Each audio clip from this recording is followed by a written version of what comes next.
So welcome to you all. Nice to see you all here tonight. So Rebecca I guess will be coming when she comes. I don't see any message from her. She may just be running late. And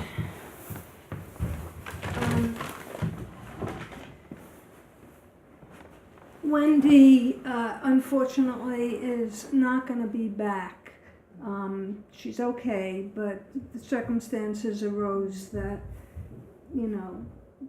made her determine that she couldn't continue. So just, just to be aware of that. It is. Thank you.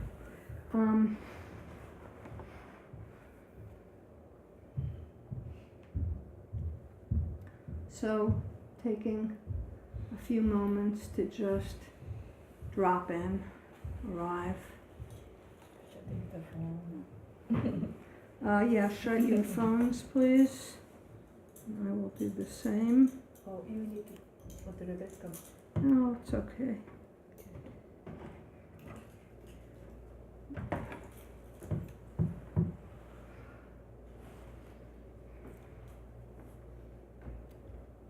Just sensing what's here to be known. The body, the breath.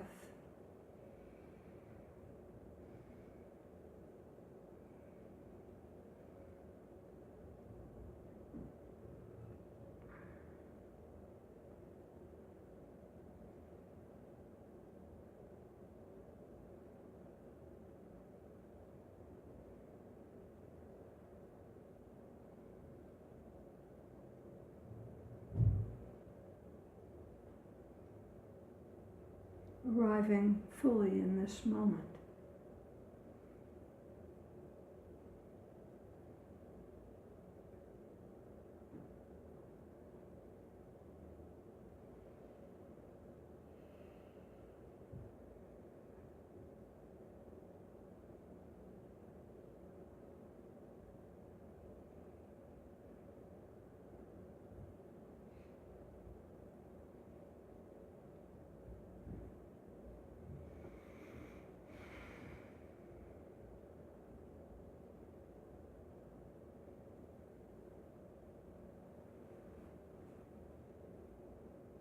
Welcoming yourself here.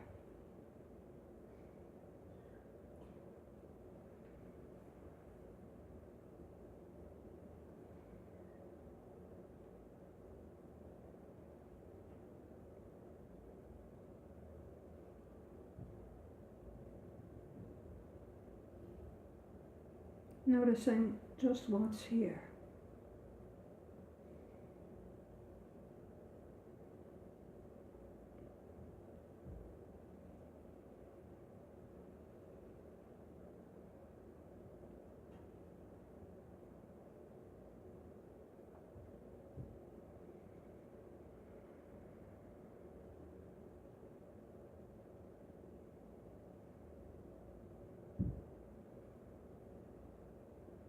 A sense of collecting yourself here.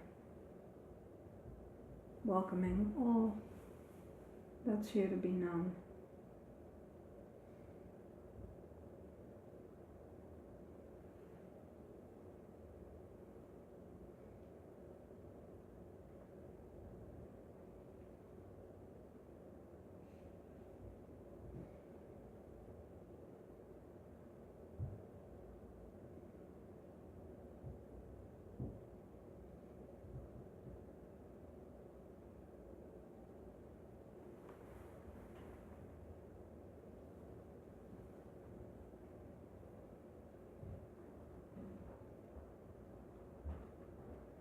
Dropping into this sense of being.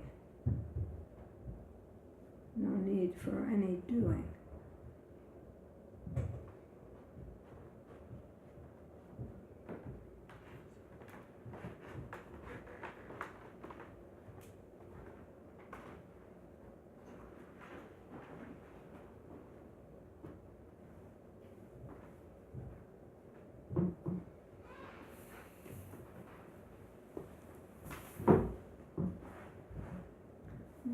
noticing what it's like being here in this place. Coming back here.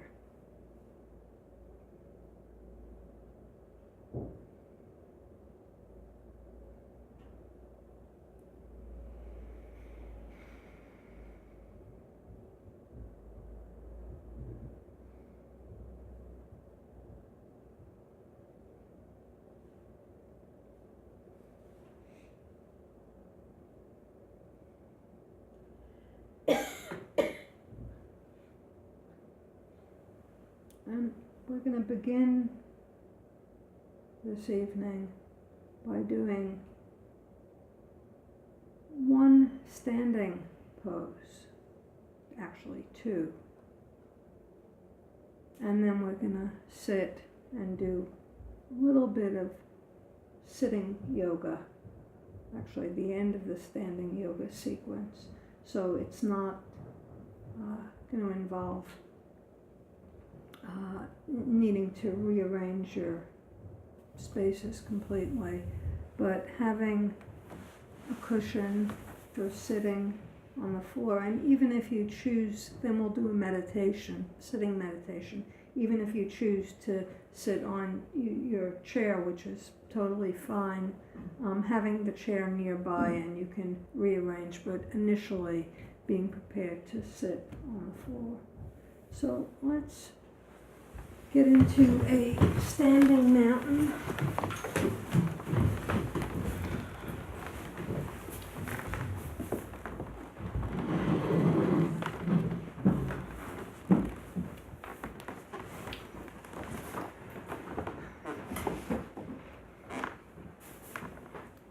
So, yeah, feet under your hips.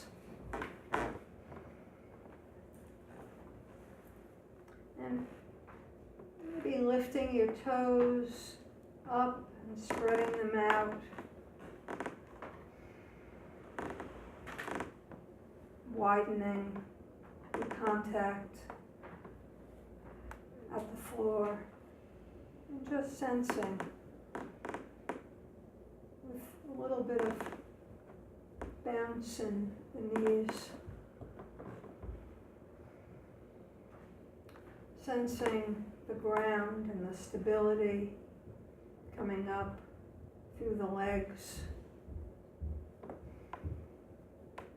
into the pelvis.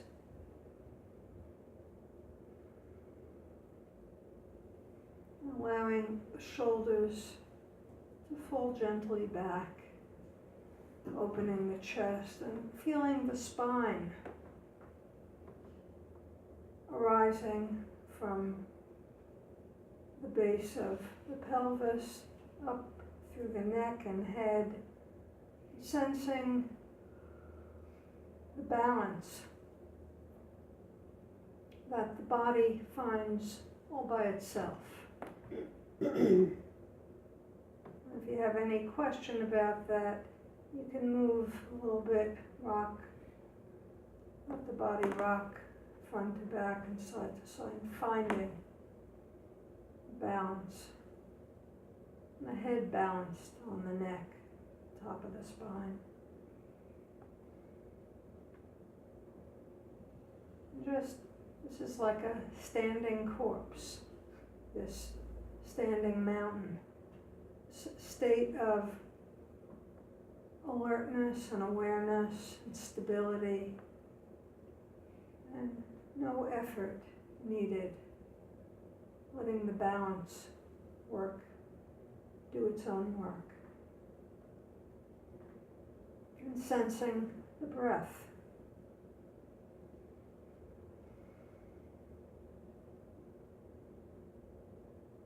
Receiving the breath,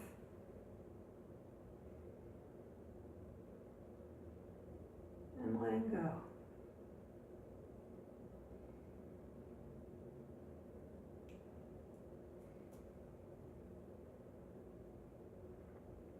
Now, I'm going to be doing a tree pose, and that involves, first of all, putting all of the weight into, let's say, the right leg. I say all the weight, 90% of the weight. And finding, it's a balance pose. So finding a place either on the floor or on the wall, a stable point to gaze at.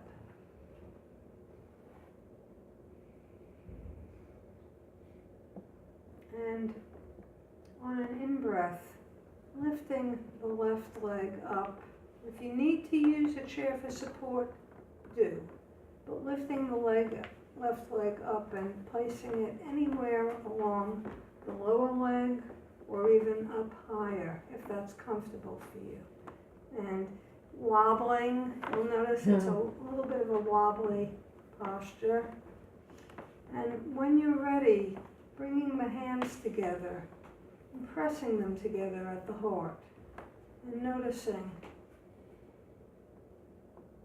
what that's like and breathing here.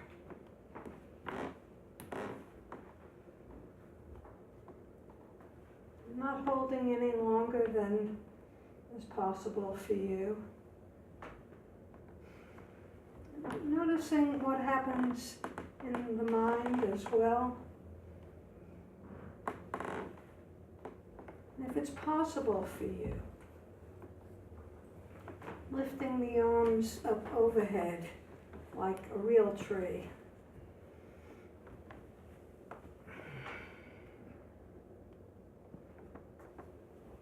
Breathing here and coming back down, this wobbly posture, back to the mountain, taking a few breaths here.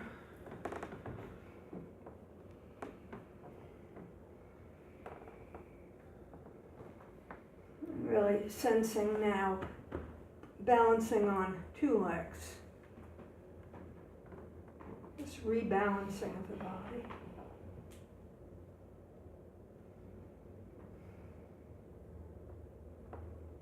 And now dropping all or 90% of the weight into the left leg, letting the foot be wide.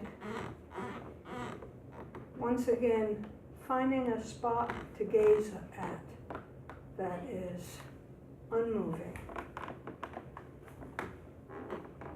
And when you're ready, lifting the right leg up against the left, pointing the right knee out and bringing the hands together. Noticing what happens when you bring some pressure to the hands, if it's possible. And also noticing what it's like on this side as compared to the other side.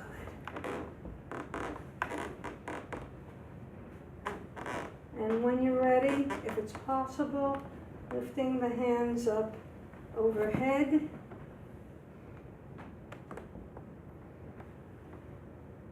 And breathing here.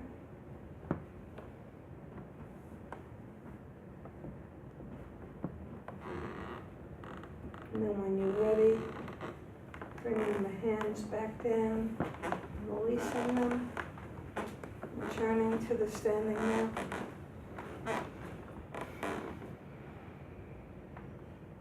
Noticing what that's like, and noticing what was present in the mind during that balance, how it was just being here.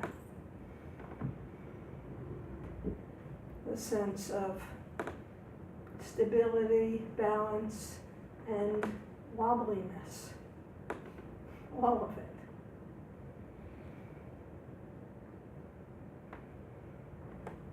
Returning awareness to the mountain, the breath here.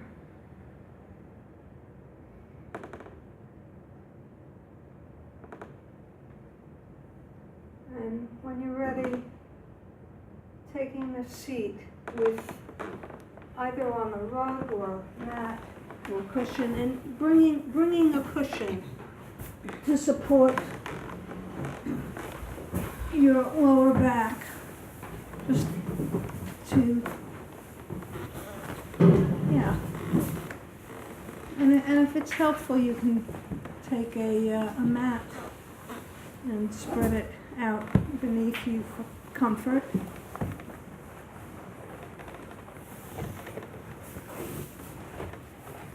So what we're going to do is put our feet together, and you can actually entwine your hands around your feet. And this is really giving a little stretch at the upper thighs and the groin just by using the weight of the legs, not putting any pressure, just simply sensing what that gentle stretch is like without any duress. And breathing. And keeping the spine as straight as possible. In fact, noticing how that is when you straighten up, how that feels in the thighs, the groin.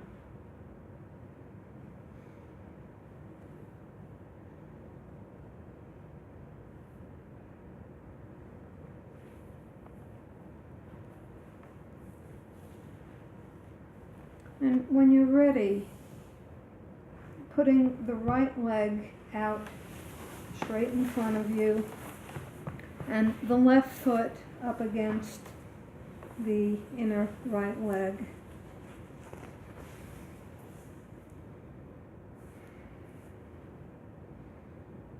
And sensing the breath here, sitting straight and having a sense of balance. Although the legs are in different positions, noticing what it's like to be balanced at the base.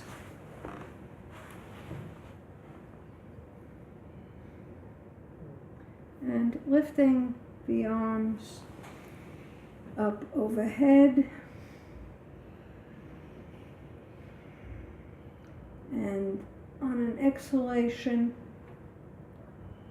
coming forward over the right leg and reaching the hands down. No need to go any further than is comfortable for you, than is right for you.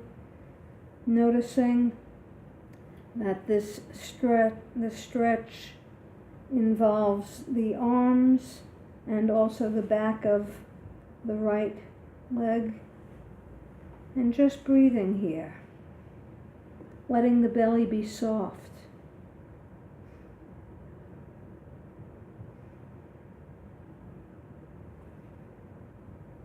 And not forcing or pushing any more than feels right for you.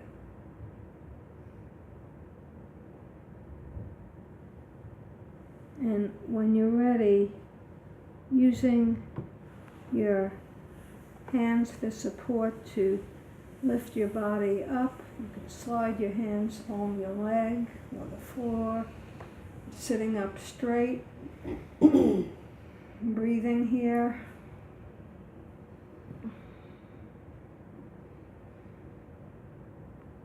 And now switching legs, bringing the left leg out in front and bending the right knee, placing it alongside the leg. Balancing at your bottom.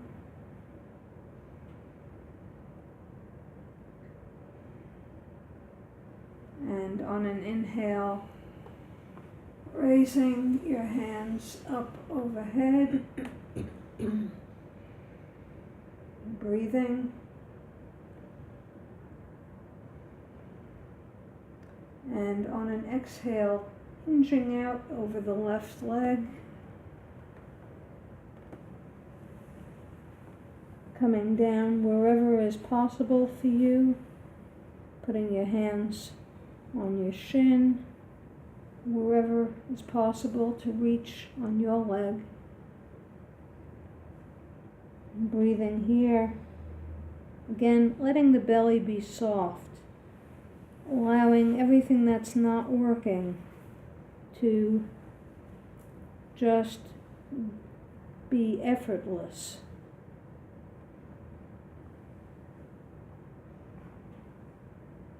Noticing how the exhale may allow some deeper stretch.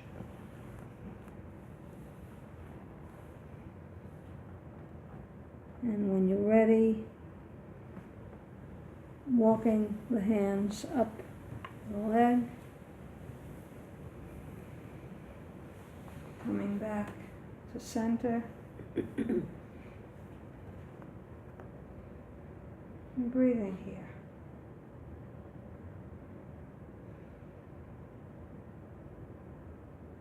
Just noticing the effect of this little bit of stretching and what that's like now in the body, in the mind.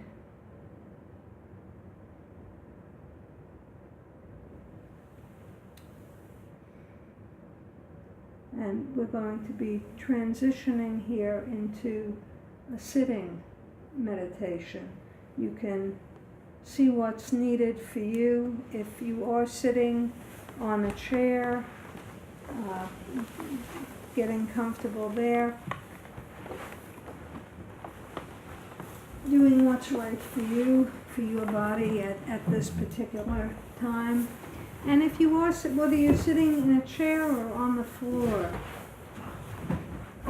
finding the place that's right for you.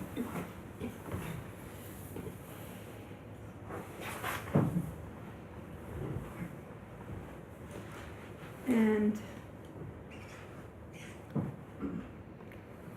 it can be helpful for anybody sitting on the floor to have a mat or something soft underneath, if that's helpful for you. But knowing what you're needing. Yeah. So we're starting to do longer sittings. So, what might work for a few minutes might be difficult over time. So attending to what's needed, any props that you need.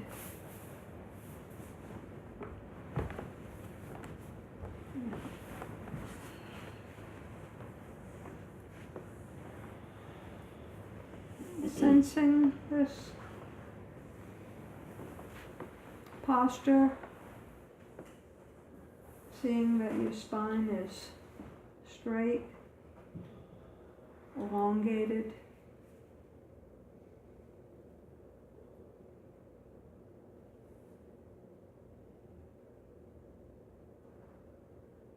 Expanding the field of awareness to include this entire body sitting.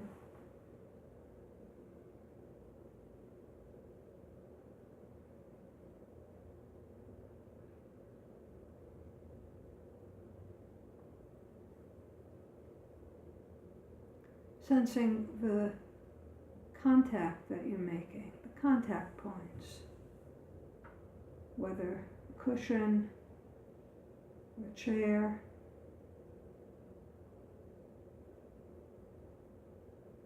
noticing all the contact points, those places where you're being supported, maybe at the feet,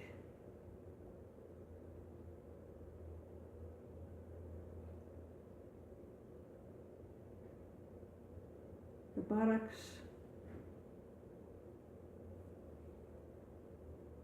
you're supported at the back, sensing the support that's here for you.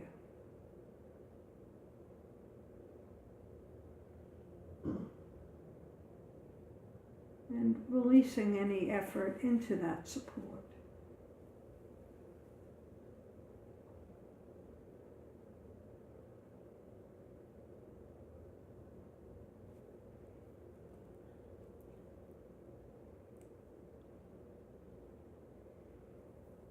And bringing attention now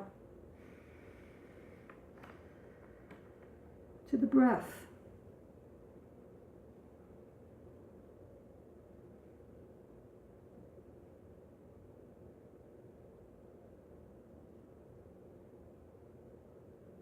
Breath entering the body.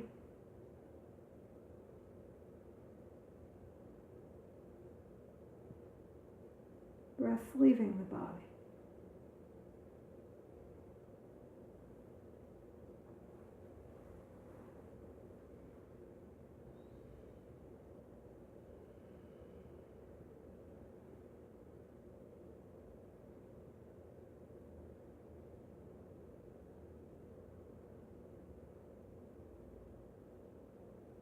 The breath really is breathing you.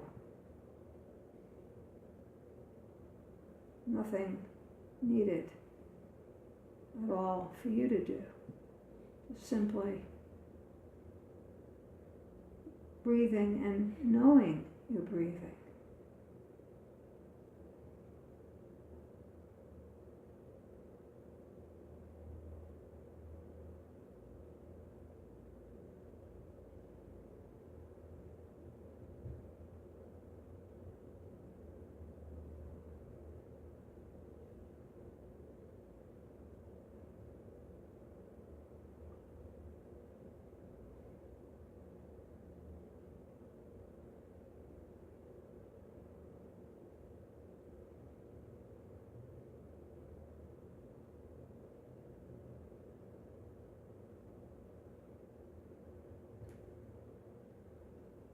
Each breath a new beginning.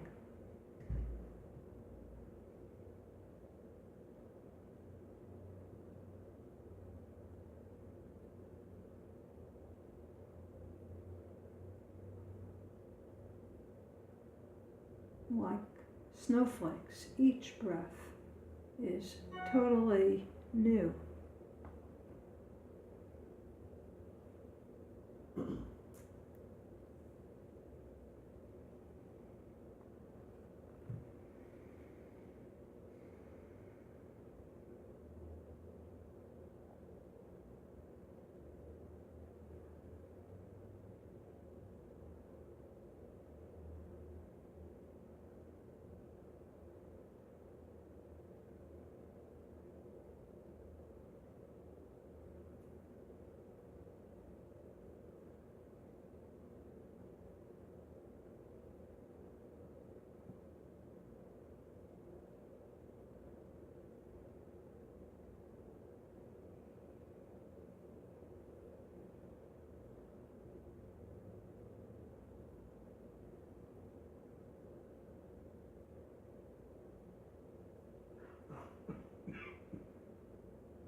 Seeing if it's possible to watch the entire cycle of breath.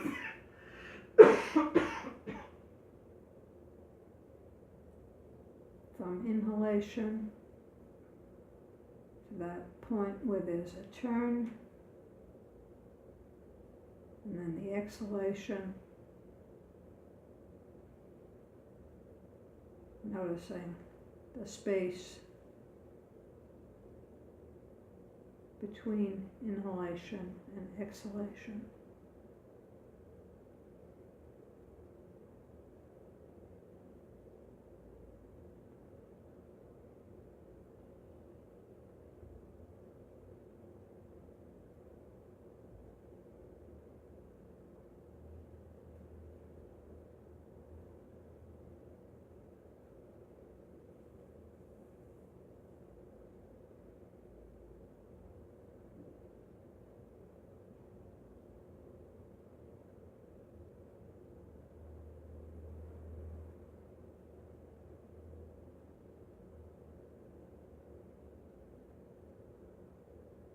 The breath may be deep or shallow, smooth or a little raspy.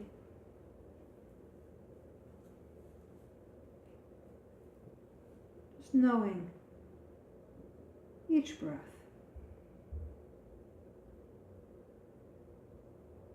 Just how it is.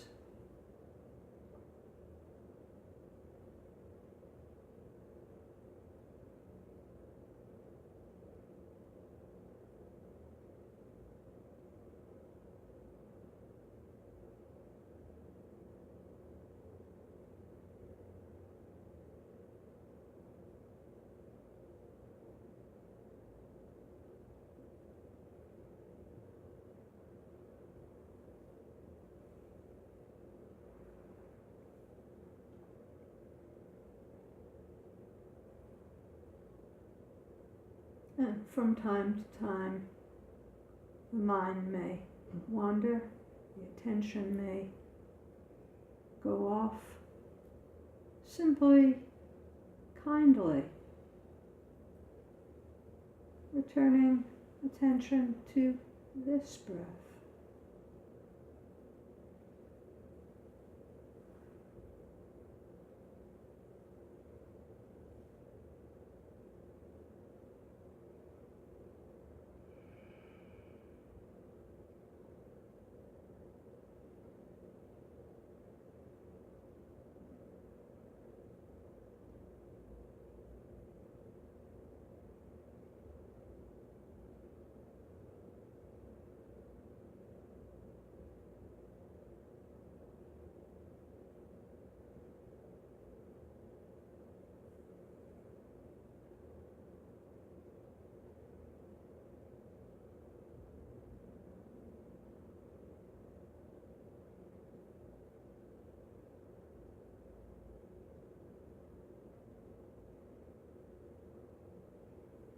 And now bringing to center stage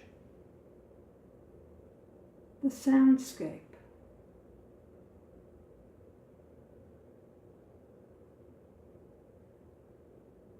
Whatever can be received in the soundscape.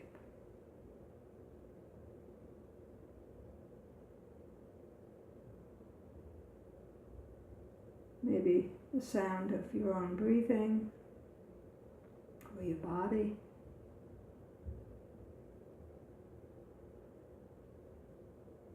Maybe sounds around you.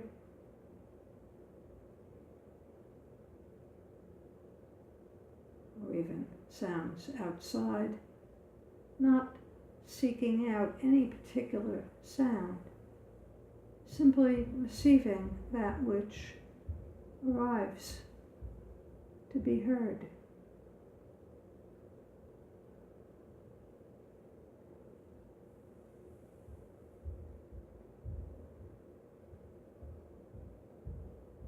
No need to label anything at all, just simply receiving that which arrives at the ears.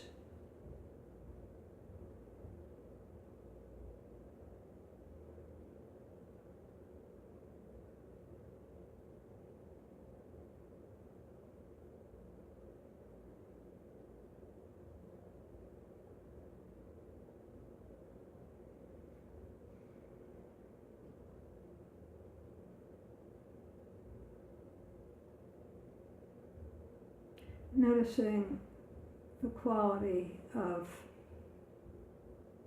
sound, that which arises, has some duration and then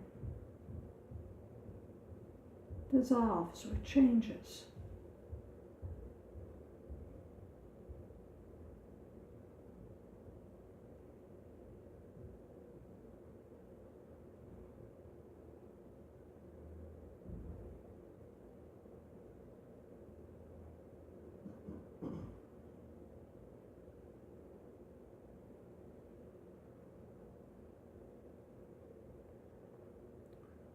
real curiosity to whatever can be heard.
And now letting sound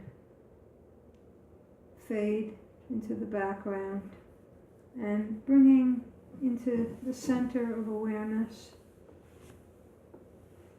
body sensations.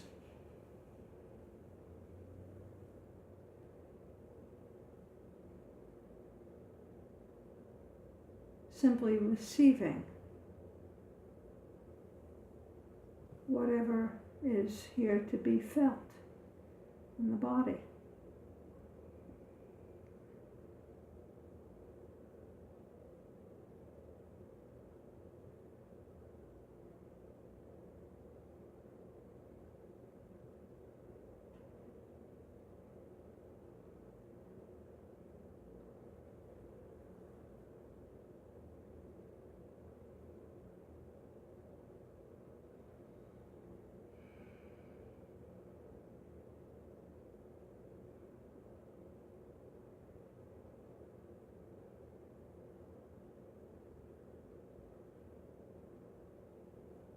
Noticing here too this quality of sensations rising,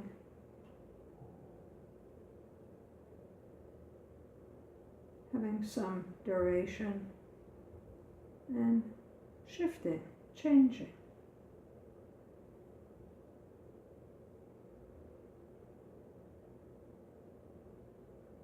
Just like sounds.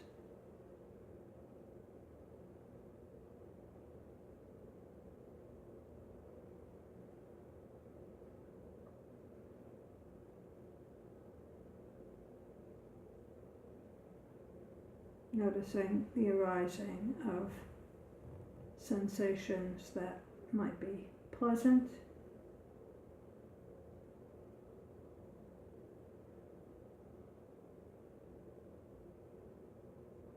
unpleasant,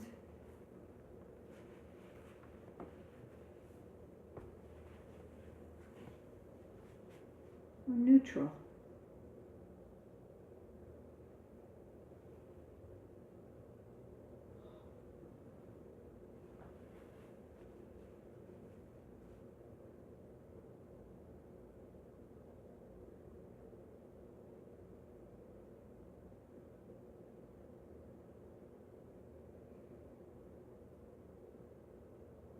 Noticing too any tendency to like certain sensations and not like others.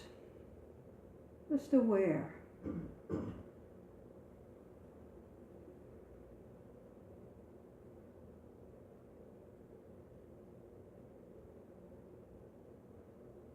Coming back to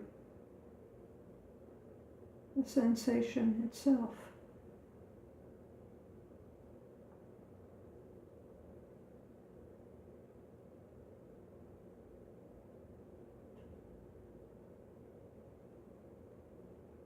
Perhaps turning toward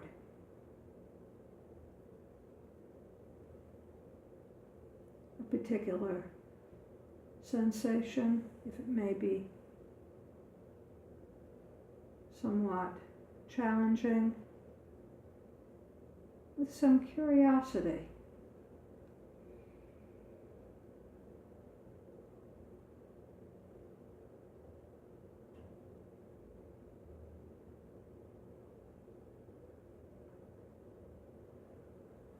Exploring, investigating the nature of the sensation itself.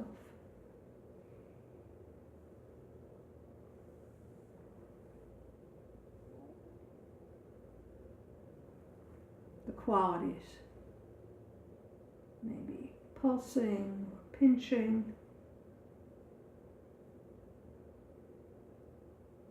maybe vibrating, maybe itching. Simply knowing something about the sensation.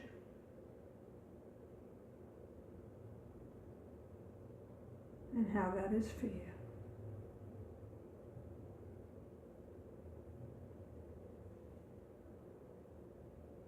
Knowing too, you always have the choice to adjust your position. And if you choose to do that, doing it with full awareness.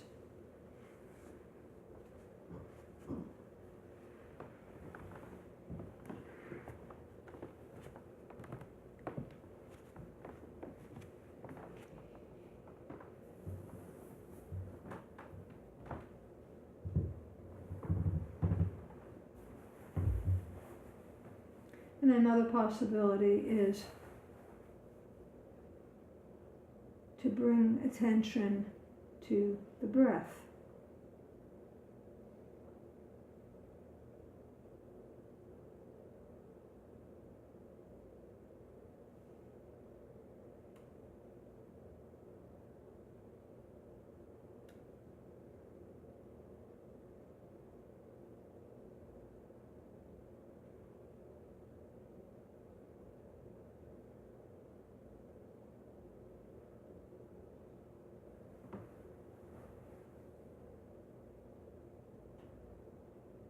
Seeing if it's possible to bring a friendly curiosity to sensation in the body.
Aware of just what's here to be known in the field of sensation.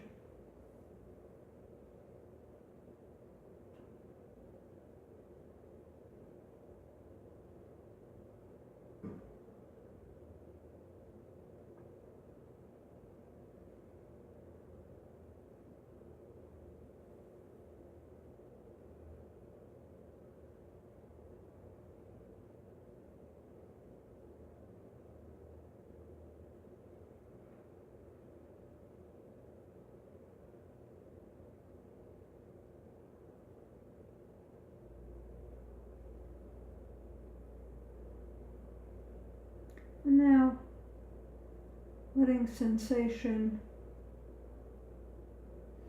float into the background and bringing to the center of awareness mental activity.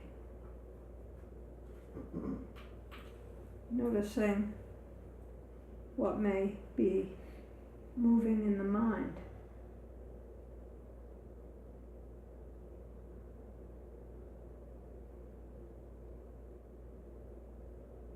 Without getting lost in this river of thought, noticing how fleeting thoughts can be. Sometimes arriving in a torrent, sometimes more gently, the sense of perhaps remembering, planning, ruminating, judging,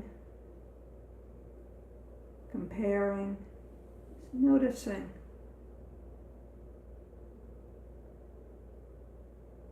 What arises in the mindscape.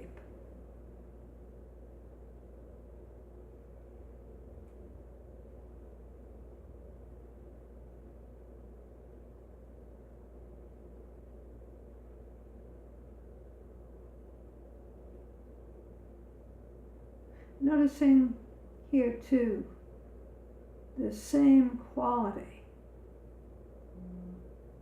of thoughts or images arising, having some duration, if only the briefest,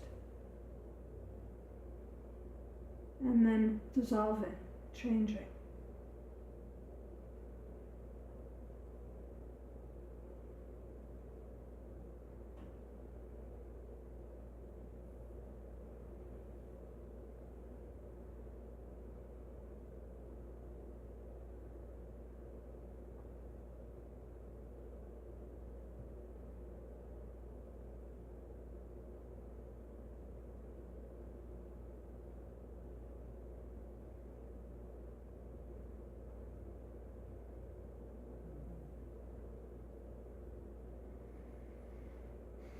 And bringing to the field of awareness now the feeling tones that so often accompany thinking.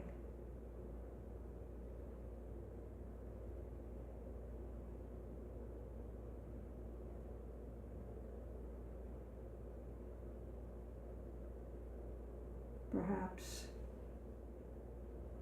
ease and peace, perhaps impatience or anticipation, perhaps sadness or anxiety.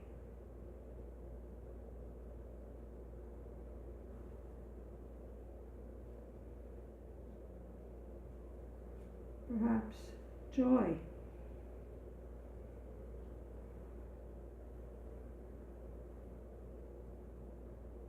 Or contentment. Simply noticing what's here.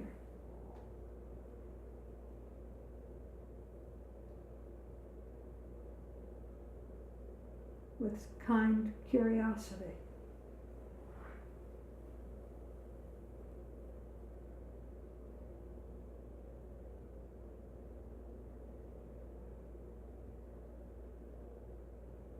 And noticing here too the way a feeling can arise, last for some duration, and then change, even just dissolve.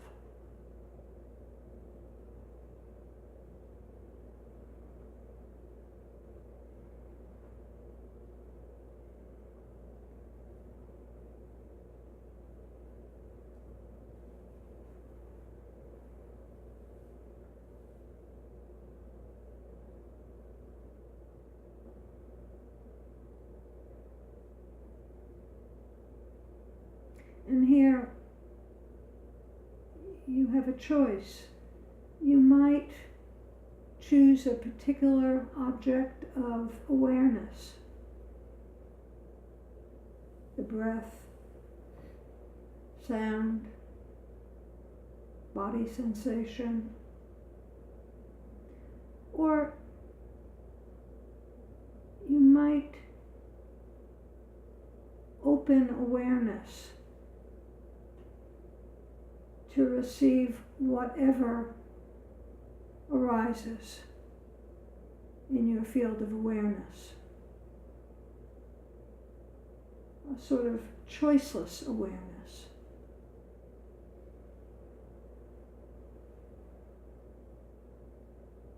Allowing whatever is present to be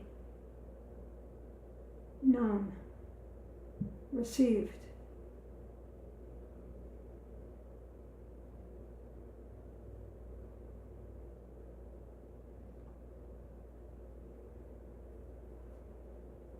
This can be likened to a vast sky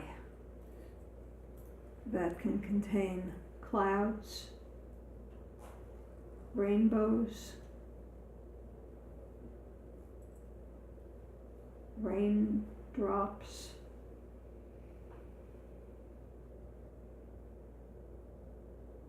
light, darkness.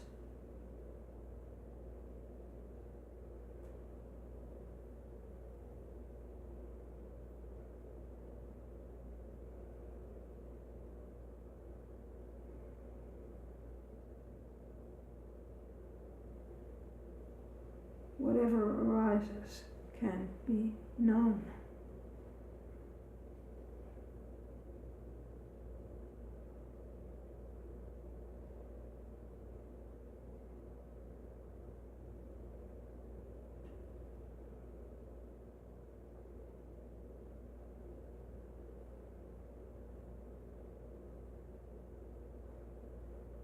It's bringing a sense of open curiosity to whatever happens to be present.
Noticing this continual arising and passing away of all that arises.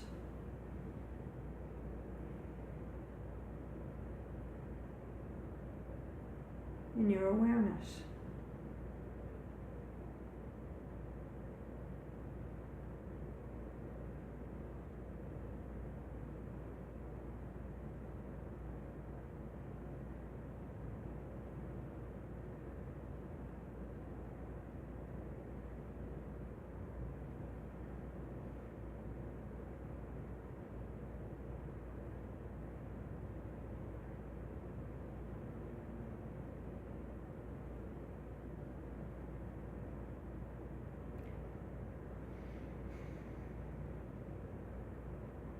Now, bringing to the center of awareness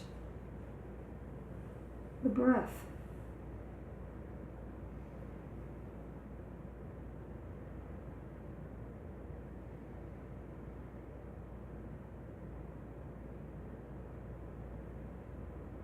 Receiving the breath and letting go of that which is no longer needed.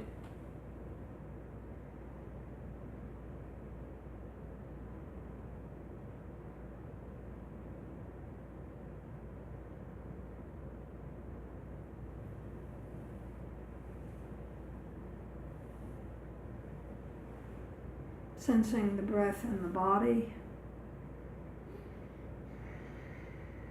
this breathing body.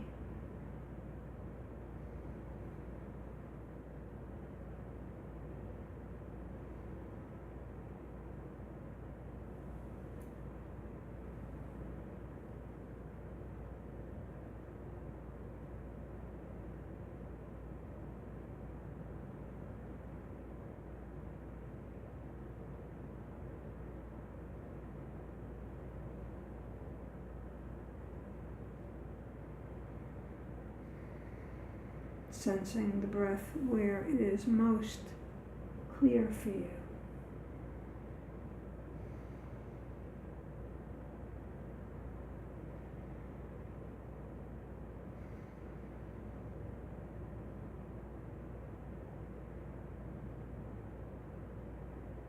This effortless capacity to receive what's here and to let go of what is passing, no longer needed.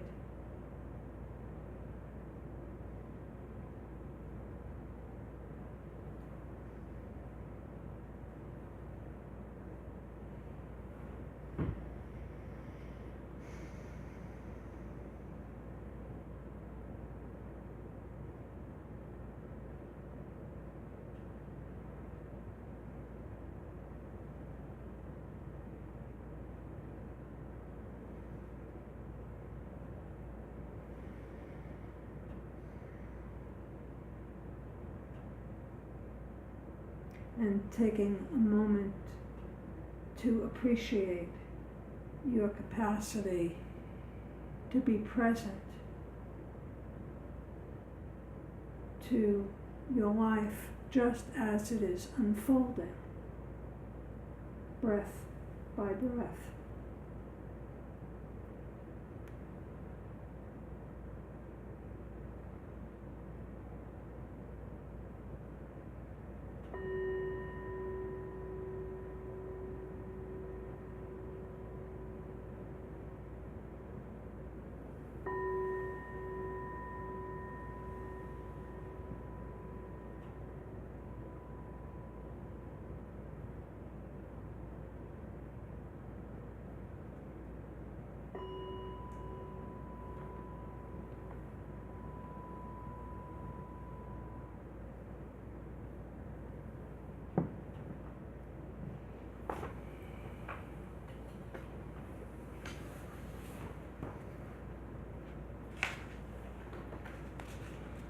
This by Mary Oliver.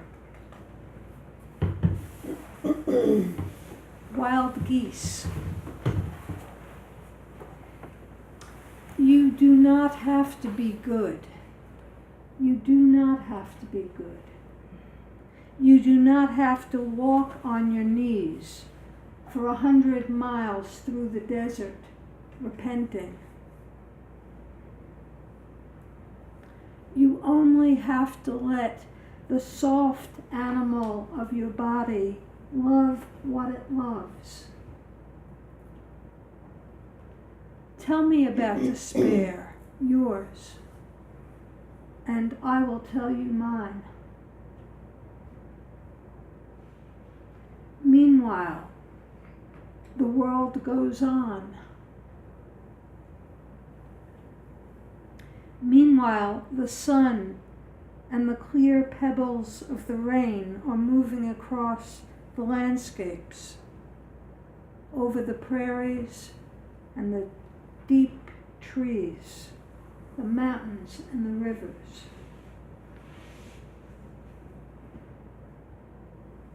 Meanwhile, the wild geese, high in the clean blue air, are heading home again.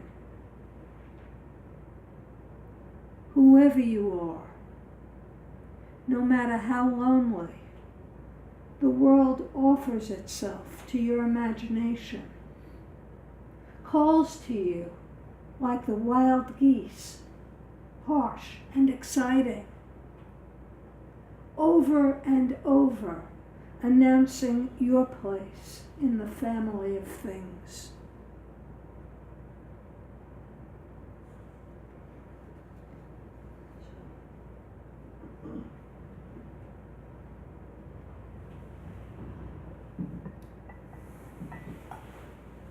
So let's gather together here and take a few breaths.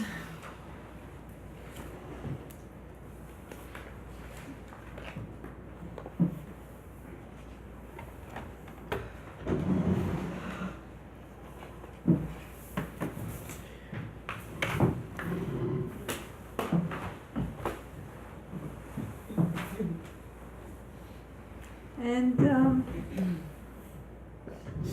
seeing what's here now.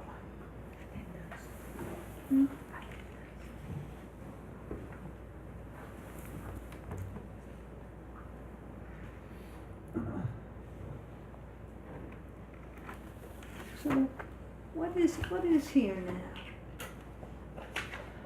You know, what's here now after doing these practices? What's here?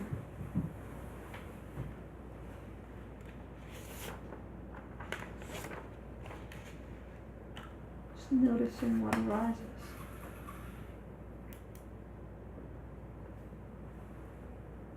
Peacefulness.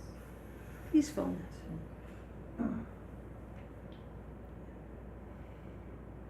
Sleepiness. Sleepiness.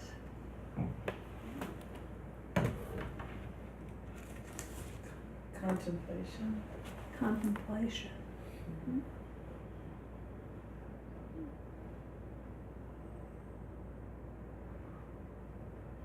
So a willingness to kind of experience uncomfortableness more. Or in the presence of it without pushing away. So we're turning toward Yeah. And a willingness. a willingness. Well, Well, what? no, not like eager. I guess willingness doesn't imply that. Maybe like openness. An openness. Yeah. More, that's more neutral. What else? What's here?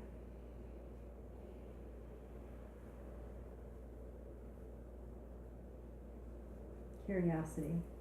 Curiosity.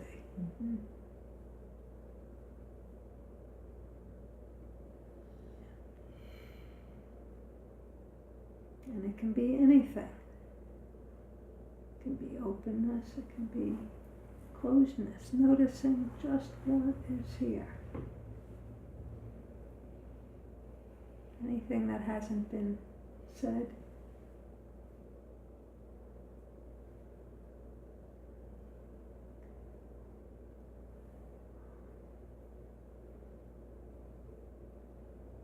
I'm seeing in people is the moving bodies. Yeah. Uh-huh. Tight muscles. So some tightness, Connectedness. connectedness.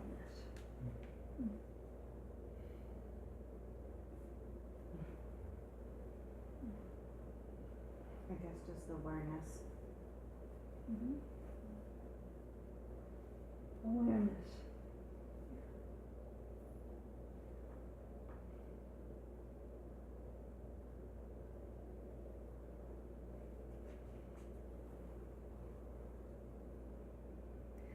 So, I'm curious. So, there's this sense of how it is right after practice.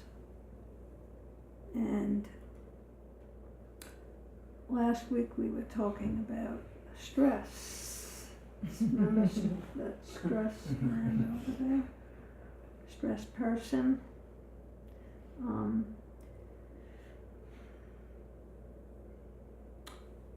Any awareness this past week of stress in your lives?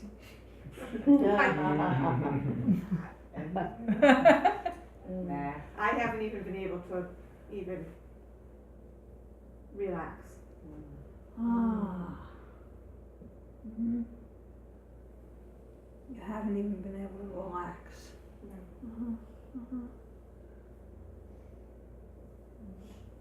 Maybe at the end of the day tomorrow. So you're working hard.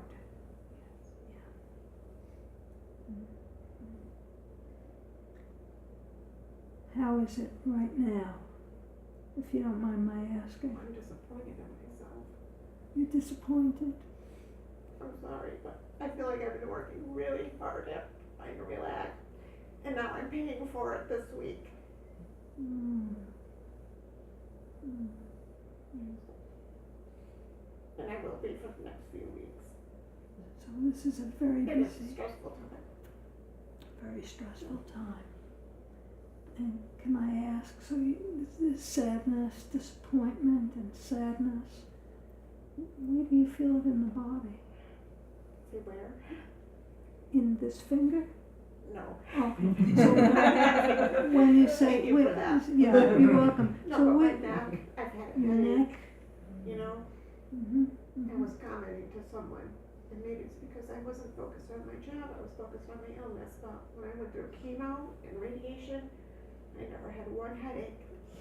And now that that's over, and my daily life is getting back to whatever you wanna call normal, I've had a headache every day this week.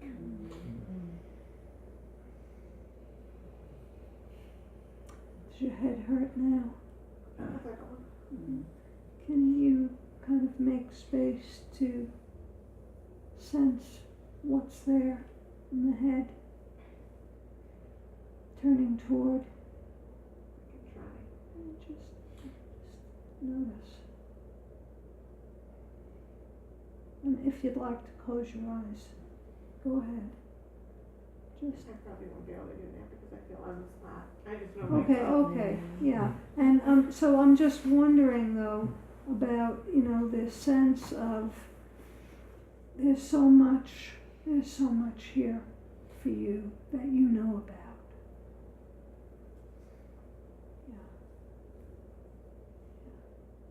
This meeting the unwanted. Right? Thank you. Yeah. Is anybody else has anybody else had challenges with meeting the unwanted this week?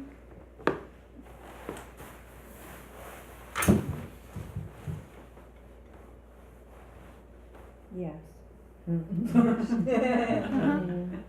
I too.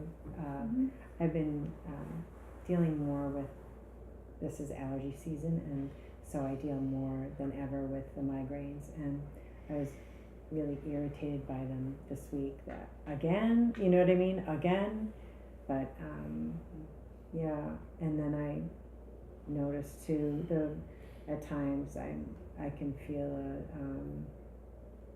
anger driving, you know, if I get cut off, or I get scared on the road. And what I was able, you know, learning more about listening to my body, I could feel that seize up in my belly really clearly this past week, and I thought, gee, that's not good, you know, to kind of, because I would hold on to that in the past, my anger, you know, in the car, that, you know, you idiot, you know, whatever. Sorry. But I saw that I was really turning on myself, like physically, you know. So I was trying to, okay, you had your taste of anger, let it go now, you know. So that was a good thing to experience. So it sounds like you were very aware of it. Oh my God, yeah. Really in the belly, very connected to it, like, what's going on there, you know? Yeah, thank you. Just wondering if Yeah. this was the thing we hand up. Yeah. So last week, you know, a few of you weren't here, but we were talking about the thoughts and the emotions and the body sensations that go with a stressful state. And the sense of it's perhaps possible to know what's there, you know, as opposed to it's just happening, that it may be knowable.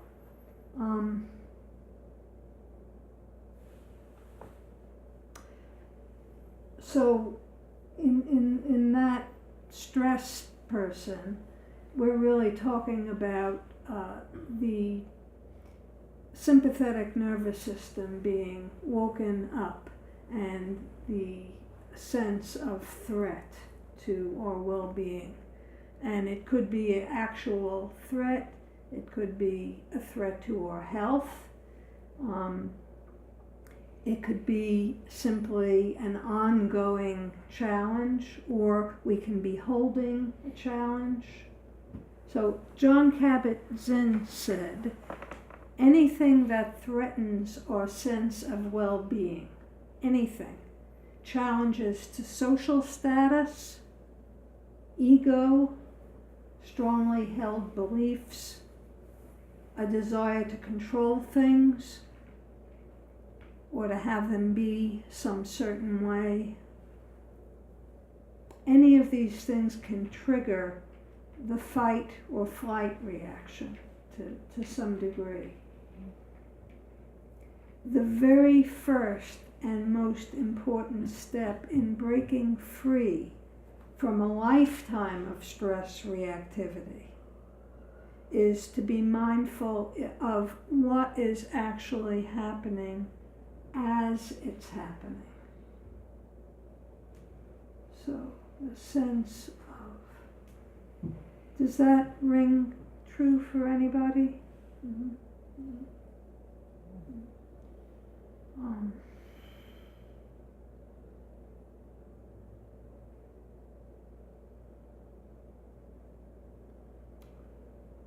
So what did you notice? So the assignment this past week was to notice your stress, your habitual, any habitual sort of reactivity without doing something about it. Did you try that? What did you notice? What was it like? I noticed, well, it was sort of uncomfortable because I've noticed a habitual pattern that I feel very ashamed, have shame around. So I think I'm a nice person, a really nice person, but I felt a lot of judgment and resentment. And I realize that comes often, like, breathing, boom, not to one person. This is to my, it's not to everybody and not my clients and stuff like that. And I realized it was such a waste of energy, and it made me really sad.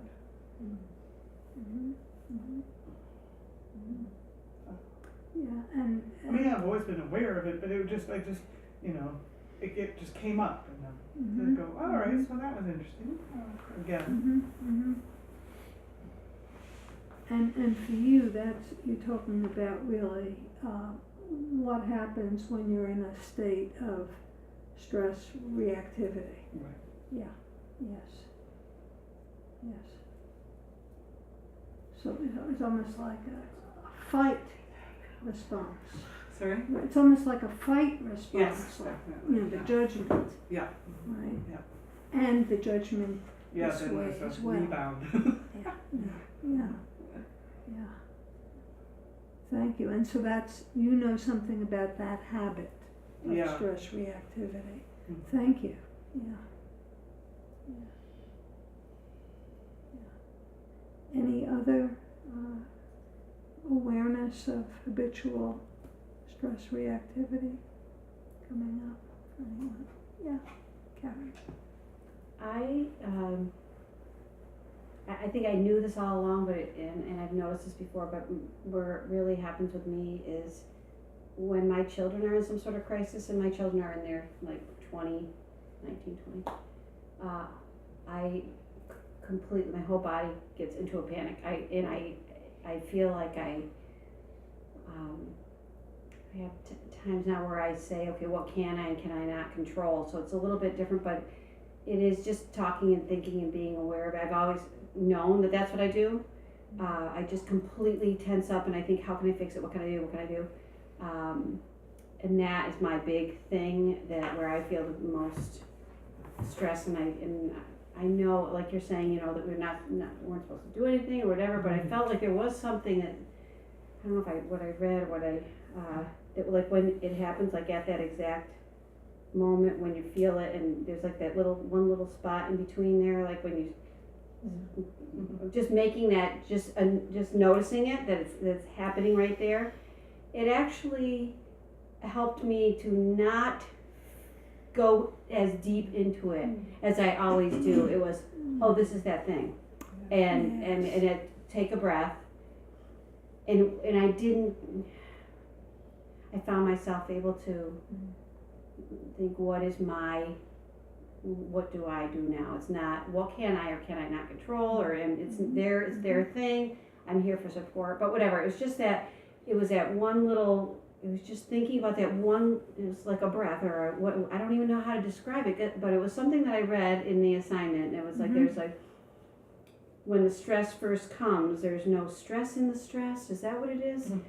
The awareness is not stressed. Yes, and I think I got that. I think because it really, it made the whole thing sort of shift in a way, but it's something that I'm really aware of, because that is where when my body goes like complete tense and like, I just want to fix it. It's a panic feeling, sort of.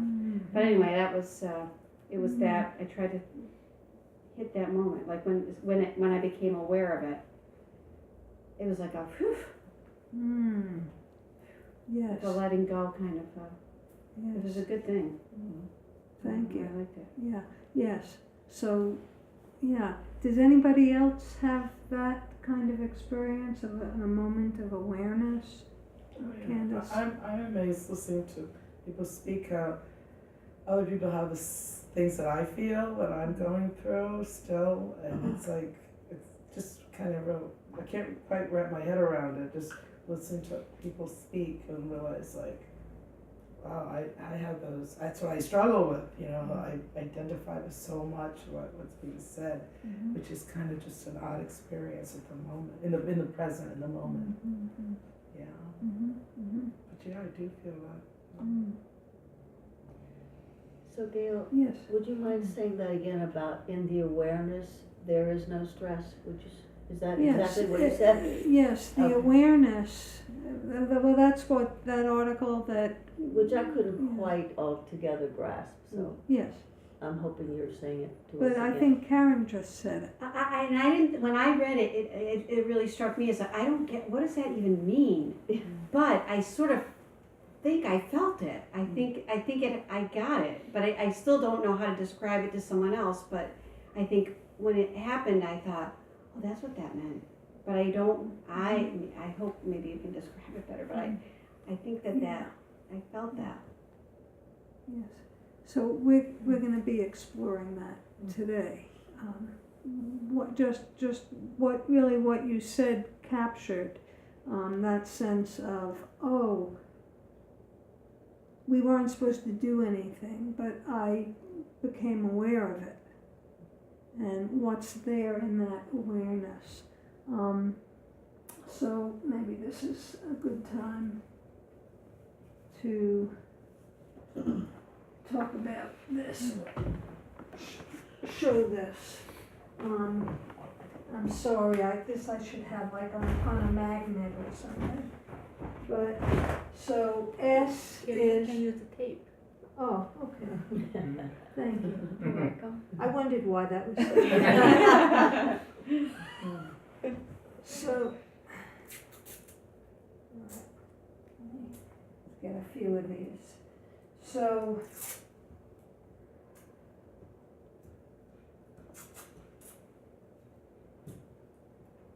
okay. So we've got this stress, S. You can't quite see, can you? okay. I hear you. You can hear me, okay, S. Stress. So there's a stress, and usually there is then, goes directly to reactivity. And it's not, we don't choose how we're gonna react, right? Something happens and it's like, oh,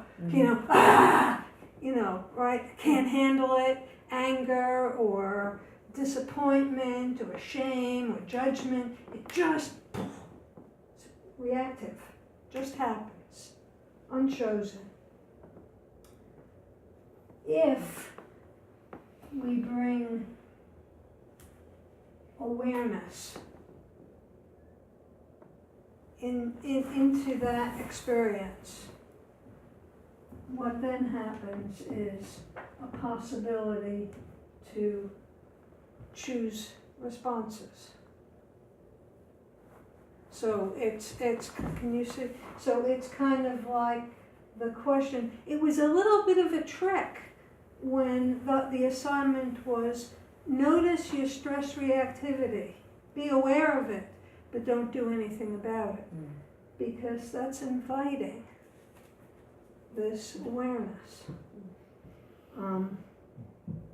So there's that.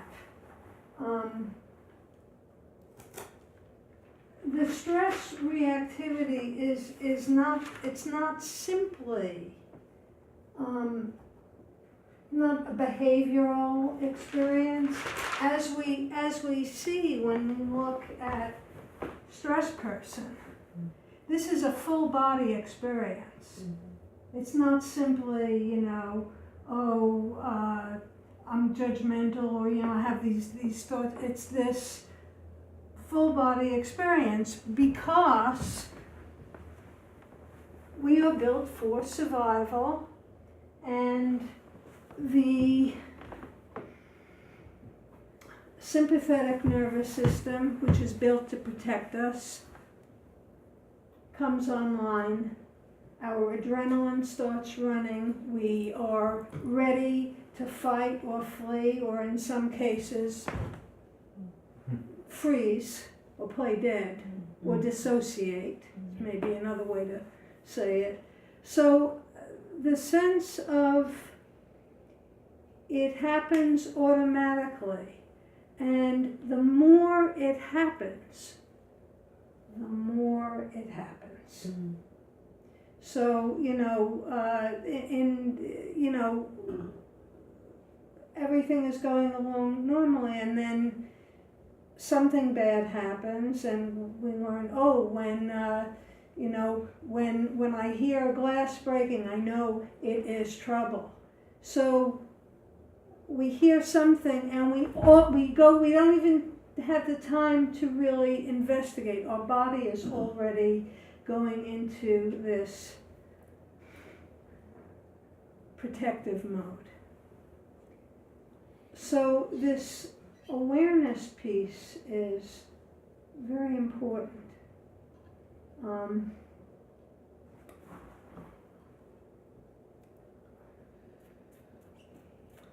So let me ask you this.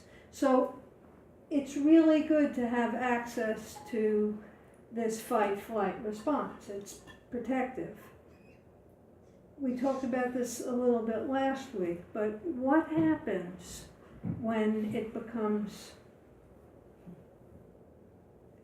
there's a sense of chronic reactivity, or spending a lot of time living in that sympathetic nervous system? The body burns out. You burn out your wires, Yes, and you get depleted. Your adrenals. get Adrenals, yeah. depleted. that's right. So the adrenals are going strong, and the nervous, it's like living in a state of high anxiety, high alert, going into those states. And sometimes, how do we cope with that when that happens? When we find ourselves living, what do you guys, what do you know about how you cope with being in a state of, I'm not saying all the time, but when you go into that state? Not well. Not well. Drink too What much do you mean? coffee, or eat too much sugar. Yes.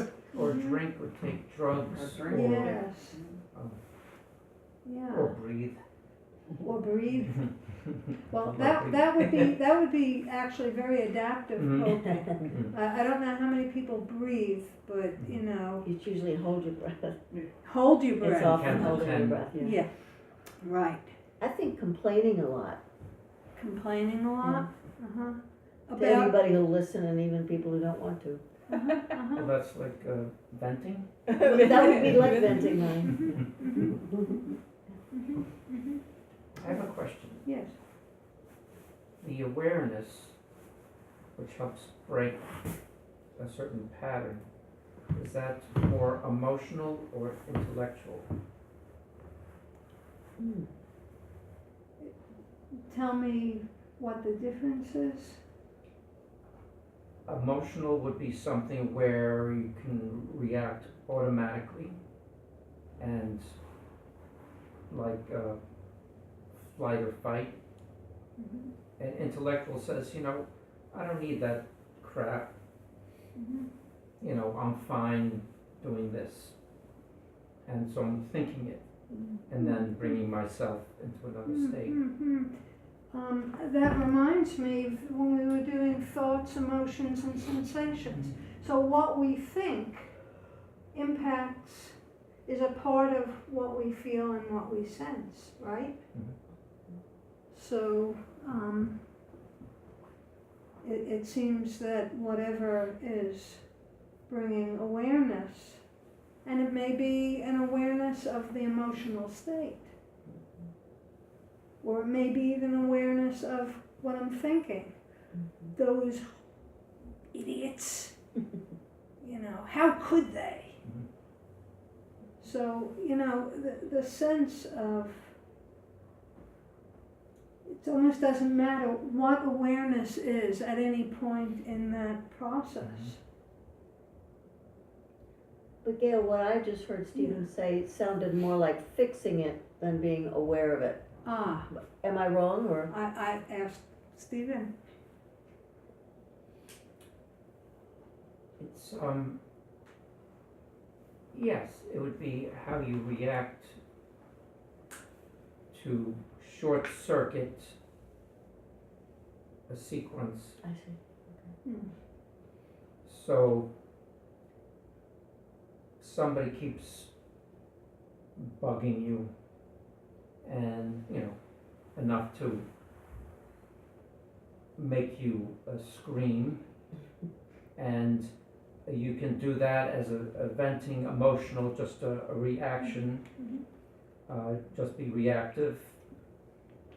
Or you can say, you can be more intellectual or logical and say, this shouldn't get me annoyed, and I'm not gonna fall for it again. So you're talking about something a little different, I Mm. think, because you're talking about you can just react or you can make a choice. Yeah, I don't know, I guess it's part of, becoming aware how you react, so that you can learn how to cope with something adverse. Yes. That sounds right on. Mm. Yeah.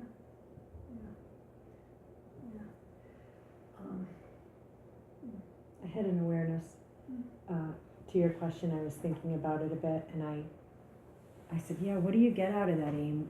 Besides wreaking havoc on my central nervous system when I get upset, angry, afraid, those are my go-tos, I think.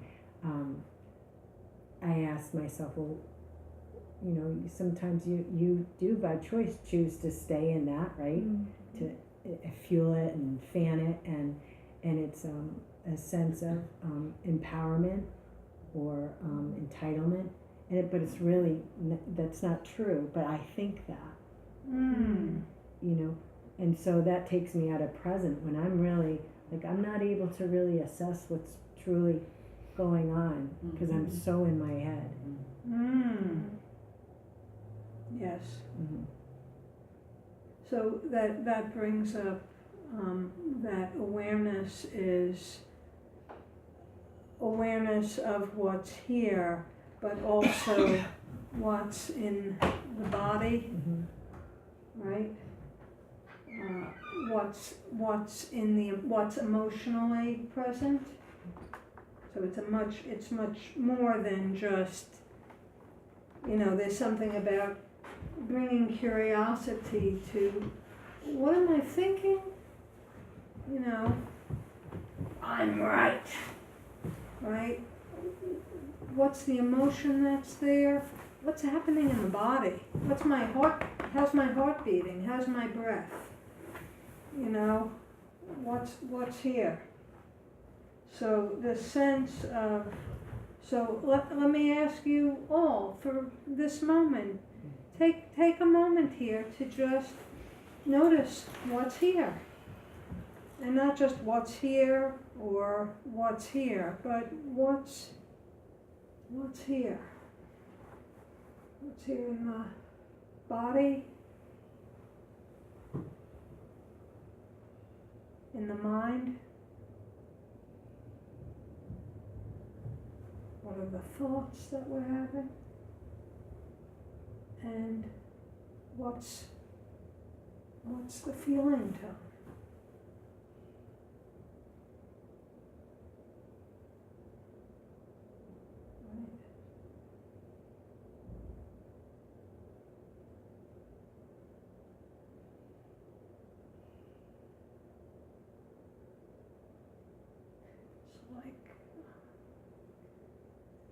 Like diving into the water, you can see what's at the surface, and you can also see what's deeper down.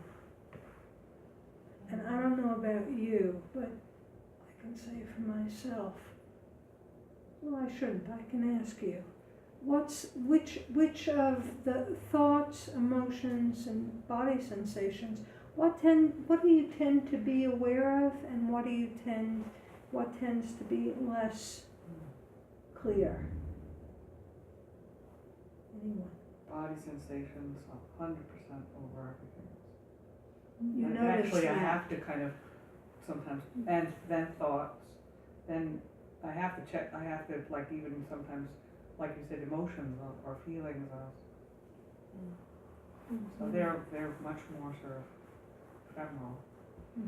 Feelings are more ephemeral. Then I can grab a hold of until I cry, you know, it's really bigger. Yes, yes, yeah. How about others of you? What do you notice? Thinking first, then body sensations and emotions last. Yeah. Yes. So noticing, so you're different that way, and noticing, because this is about knowing your own sort of habitual reactivity, where you go and where you don't go, or where you might not check, right? That would be like situational. In other words, sometimes you think something and then react, or sometimes you react and then think about it. So you're very aware of thinking. Yeah, if it just depends on the situation. Like, what did he mean by that? You're thinking about, oh, that wasn't very nice, I'm mad. Okay, so you're aware of thoughts. So there could be a thought, whatever, or somebody calls you something and you know that's bad, and you react first because it's simultaneous. So I'm aware that you haven't mentioned body sensations. Yeah. So just this is just to notice. It's not just to know sort of. It's like I'm nearsighted. I can see really good up close, but I miss what's a little further away. So for each of us, beginning to know where we tend to not know. Right? Because we're talking about habitual reactivity. So when I get upset, I'm very aware of my judgments of other people, and I'm very aware of feelings of righteousness, and I'm not that tuned into what my body is doing. You know, but if I tune into it, it's like, oh, wow, something here. So this is really about bringing the awareness. So I'd like to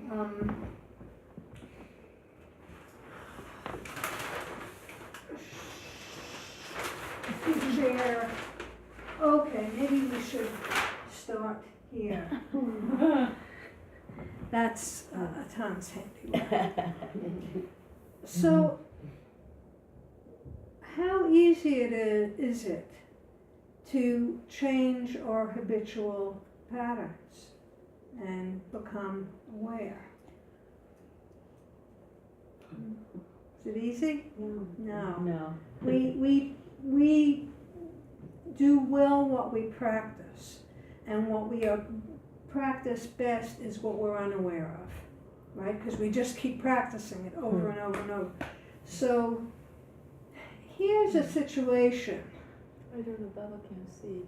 Huh? Baba, can you see? Can you see? This is important. This is important. It's moving. So, yeah, thank you. So there's this cow, and he lives in that barn. She. Oh, of course she.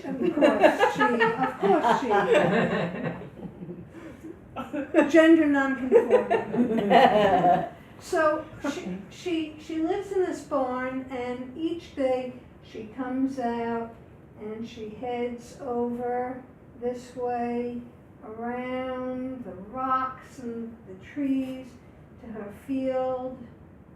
She eats her grass, and then she travels back to her barn. And it goes on like this for some time. Maybe she has babies, they learn to do the same thing. Her mother did the same thing, and her grandmother. And at a certain point, the farmer makes some changes. He cuts down the trees, he moves the rocks away, and there's now a straight path down to her field. Does she, what do you think? Does she walk this way now, or does she continue to go that way? She continues to go out. Right. Yes. Well, if it was a person, they would continue to go that way, but I think the cow would do the, No, the cow actually does do it this way. And in fact, I believe that it's something like 3 or 4 generations of cows continue this Oh my way goodness. until a cow gets a different idea and actually walks down this way, and then another cow will follow, and they'll learn a new path. But the sense of habituating, yeah, doing what is habitual. So it's not like, oh, but there's an easier way. Oh, I don't have to go through this hell that I put myself through. Yes. But it takes this to not keep going the same way. So there are a lot of directions we can go in here, but let me start here.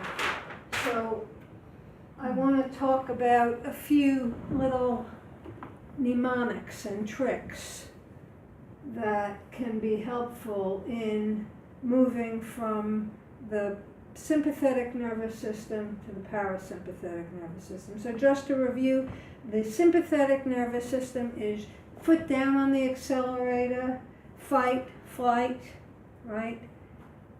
The parasympathetic nervous system is putting your foot on the brake, rest, digest. Those are just easy ways to remember the sense of, moving from this to. So one important mnemonic is stop.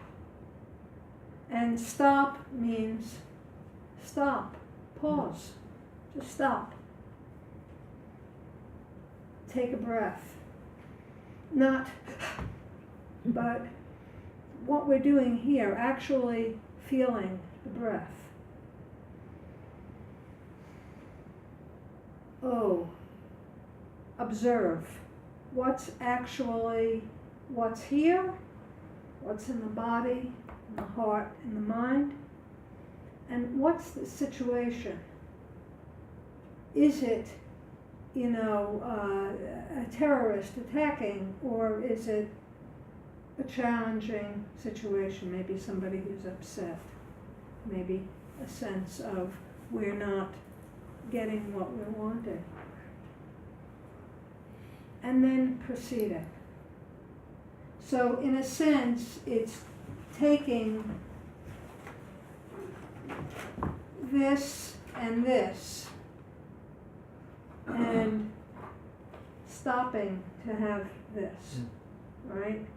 And then being able to proceed, having perhaps a choice of responses, what we call mindfully mediated responses instead of, mindlessly habitual reactions.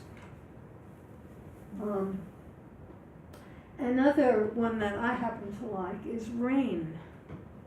And R is to recognize, oh, something's happening. Something's happening out here and in here. A, acknowledging it and accepting it. It is happening. It's like, oh, I may wish it weren't happening, but it is.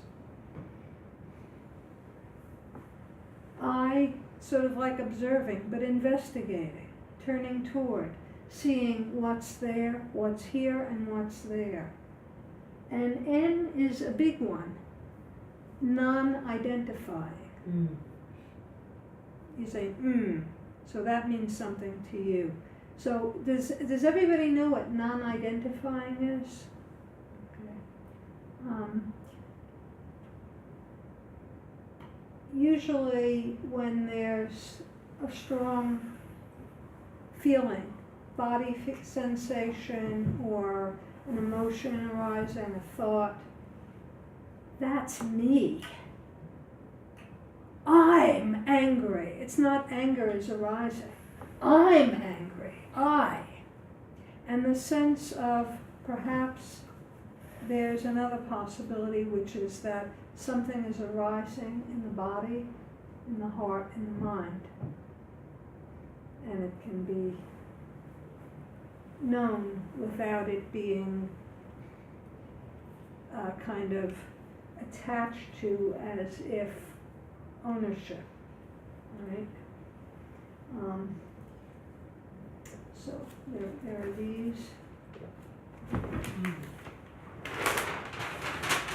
And we have two other things. So this is all about how to get your foot off the gas and onto the brake and have some choices. Yes, and. So yes, and is something is happening. Maybe, I got my, iPad that was just fixed back and it's not working. And, the potential to go in. But the and is, what else is here? Oh, the sky is beautiful.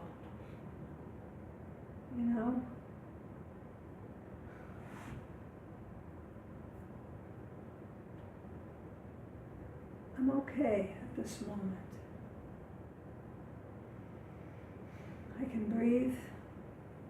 It's sort of like noticing not just what is, usually, and that's the sympathetic nervous system. We have this telescopic vision where we're seeing, pinpointing one thing, right? The sense of expanding awareness. What else is here? And 3 breaths is literally that. And you know what? This is probably the most profound of all of these possibilities, because it means simply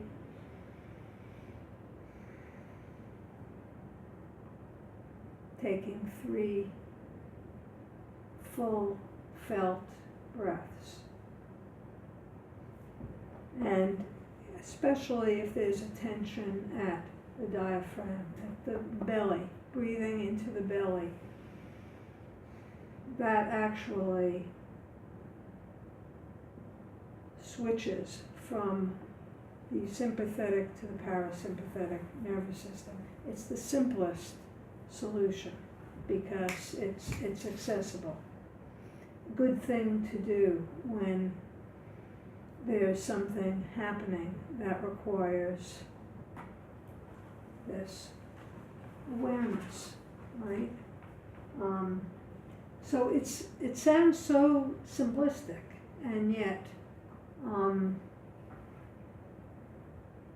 going to actually invite you to try it, and I don't think I wrote it down in the homework assignment, but just to say, what I do with that is when I'm going to sleep at night, the last thing I do before I go to sleep is I take 3 breaths. Especially if my mind is kind of churning in some way.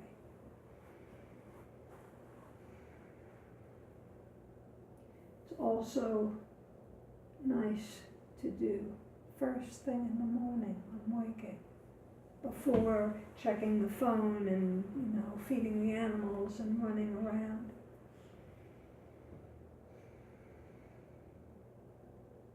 Three felt breaths.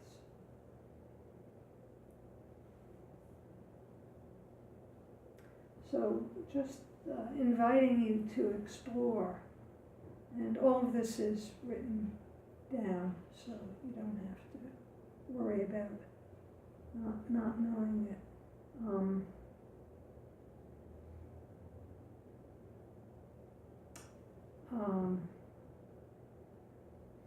Sort of wanting, Gail, yeah. other thing, the 3 breaths actually also nice to do during the day. Yes, that's right. You know, you can always take 3 breaths. You don't need to wait for the morning or the last thing at night. You can, in the course of your day, when you meet a situation that, you know, you're just, you know, gonna jump out of your skin, just, you can go to the bathroom, you know, which you do anyway.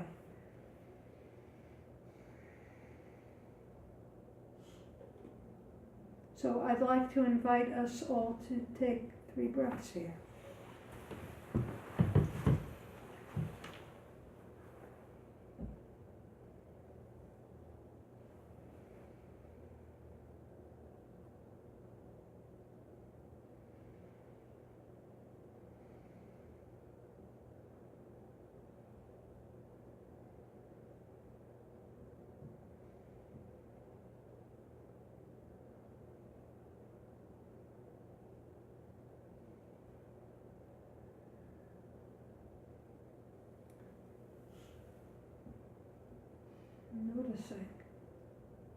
Noticing what that's like.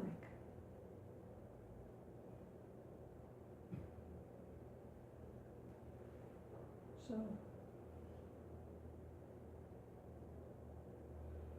let me ask, what's here now? What are you aware of?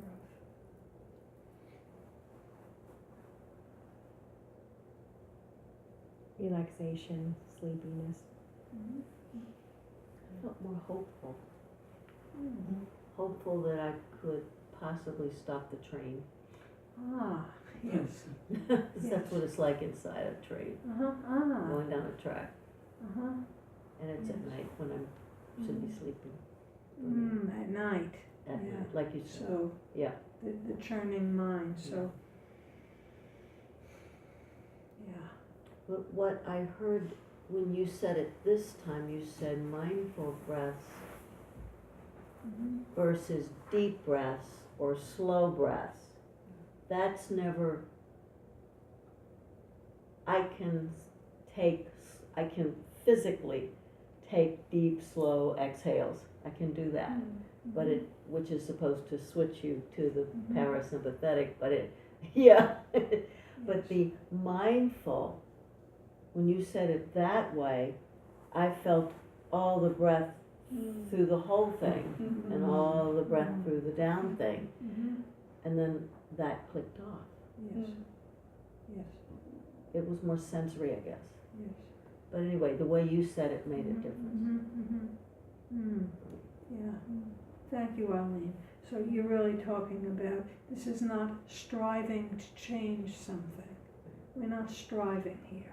This is about simply being present with what's here, with the breath, just as it is,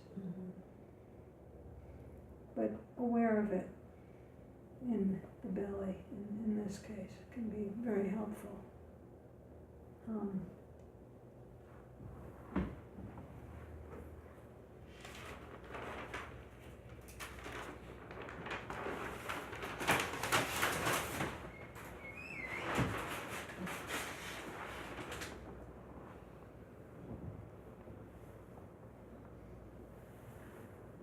So,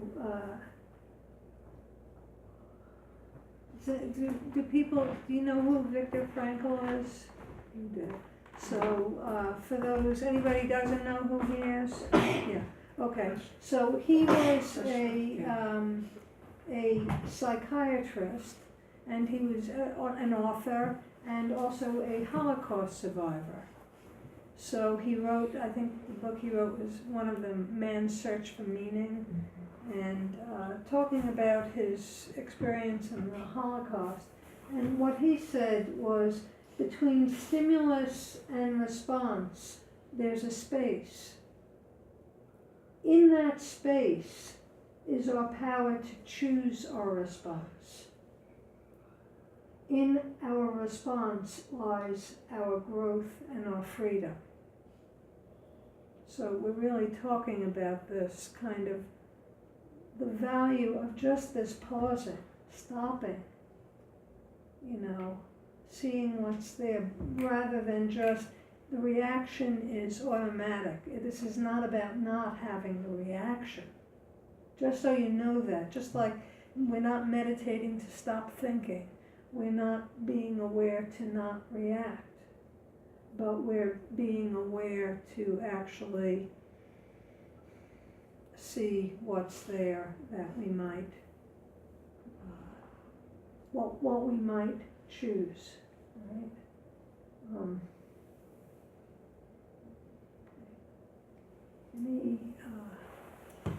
Any comments or questions?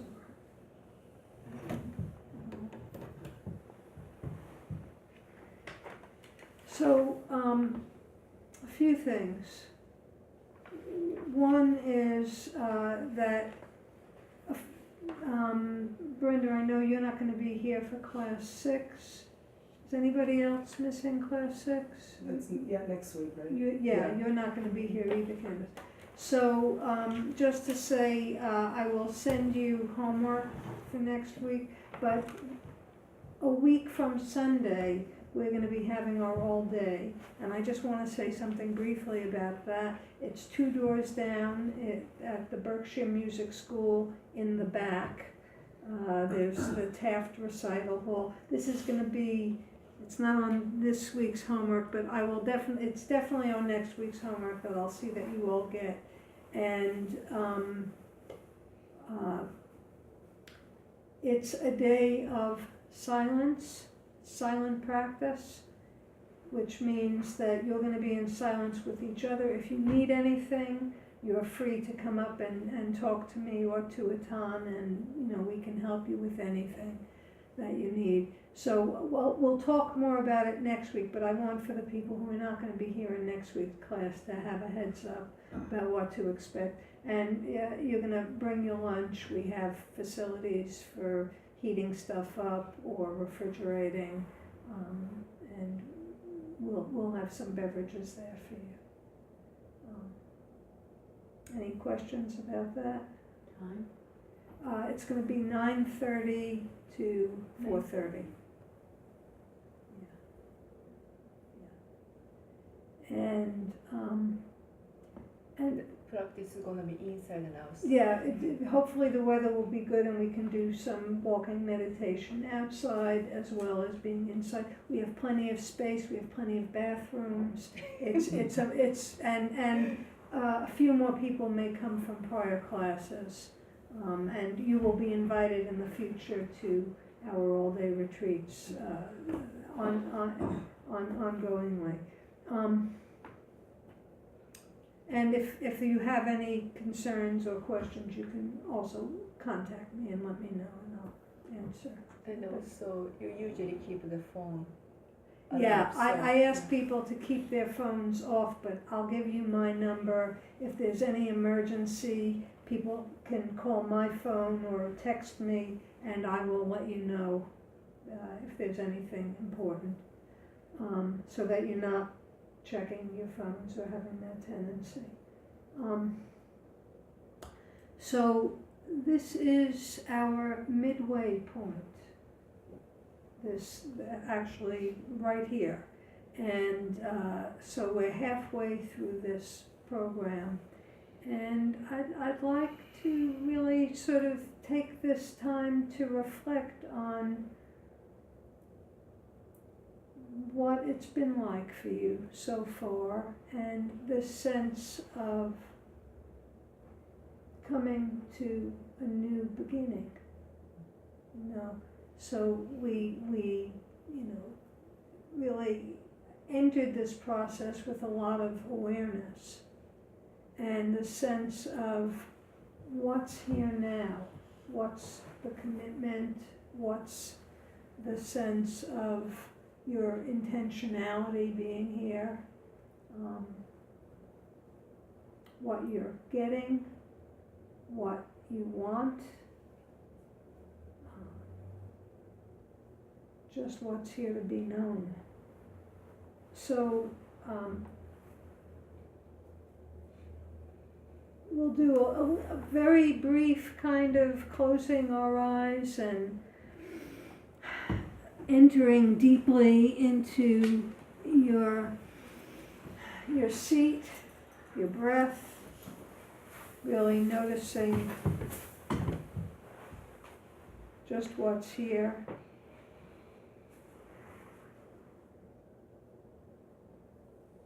Reflecting on what's here right now for you. What are you learning? What are you discovering? And how is it showing up for you in your life?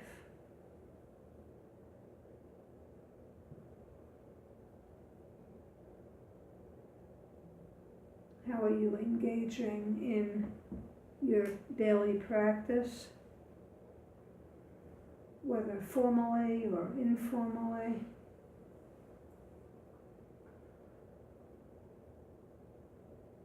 How are you showing up for yourself?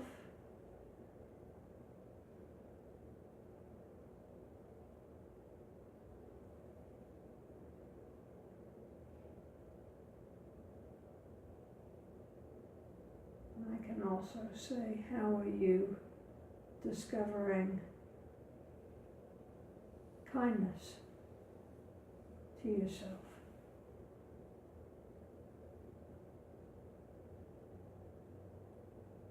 So, sensing what's here to be known.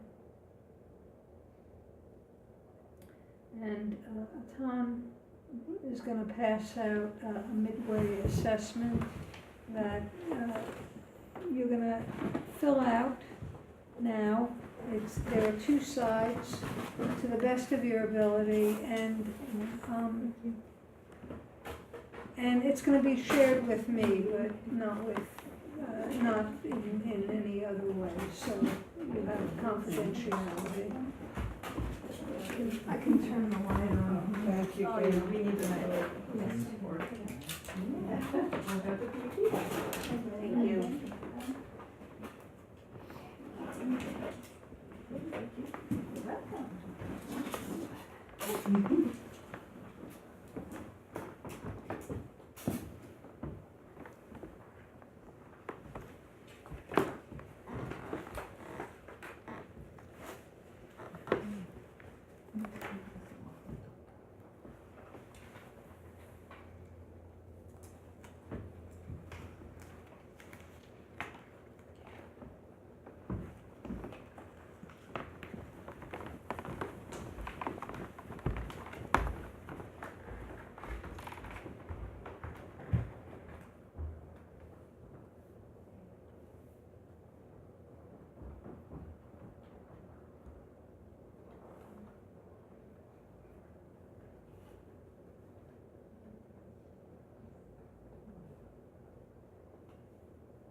Okay, when you're done, you can just bring it up. Put it over here. Thank you. Thank you.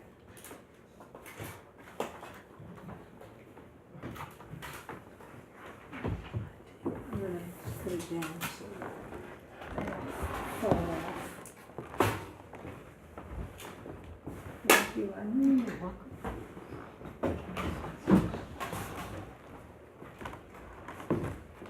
Thanks, Brenda.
Thank you, Karen. Good.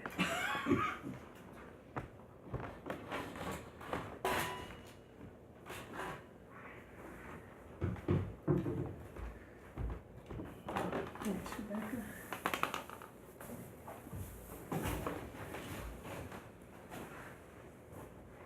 Taking another minute to finish up.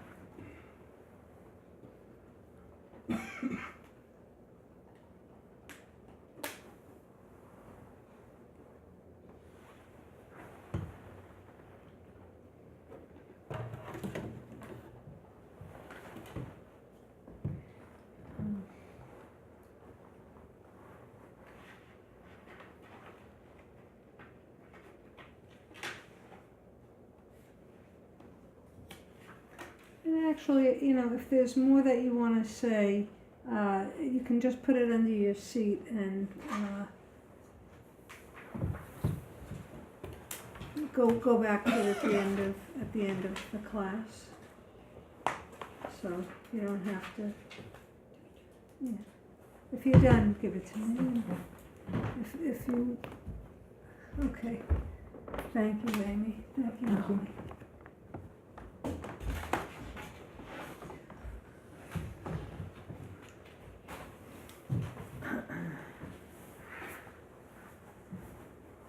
So you can hold on to it.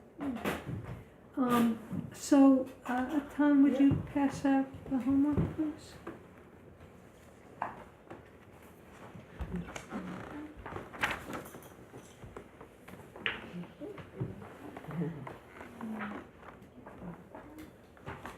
And Barbara, don't disappear because I want to tell you what you missed when you were in the bathroom. Oh, Yeah. what? Yeah. I gotta fix that, the lights in the bathroom went off on me. Huh? The lights in the bathroom went off on me. they do that, I think it's the fuse box, did it come back? It's on now. It's not, I have to put my, Sorry, my light on. we have to fix that, I'm gonna let the landlord know, thank you for letting me know.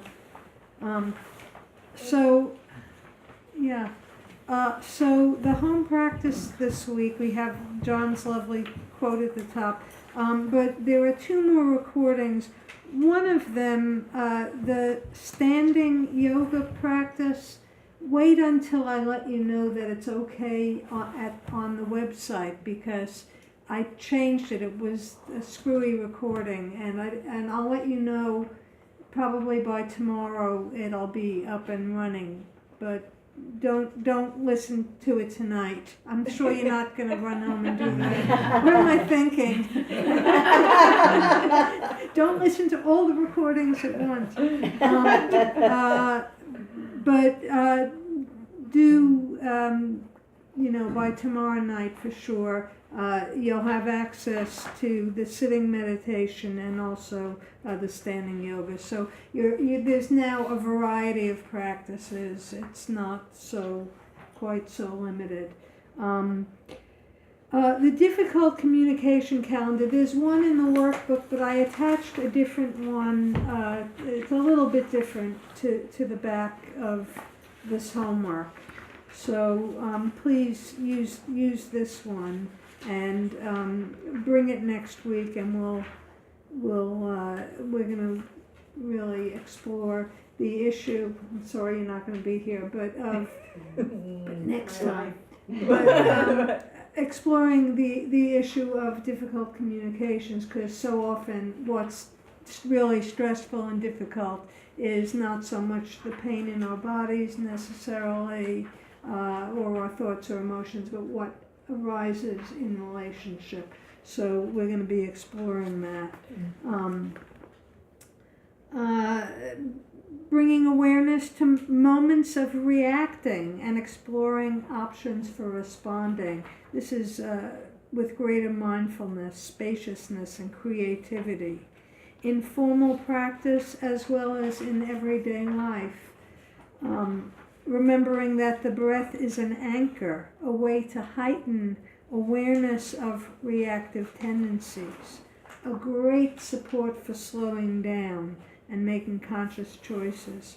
Perhaps try taking 3 conscious felt breaths when waking up and going to sleep, and I will invite you, and when needed in your day. And Vava, I'll tell you what that is soon. So you have the stop practice and the rain practice on the bottom of this page, and the yes and practice.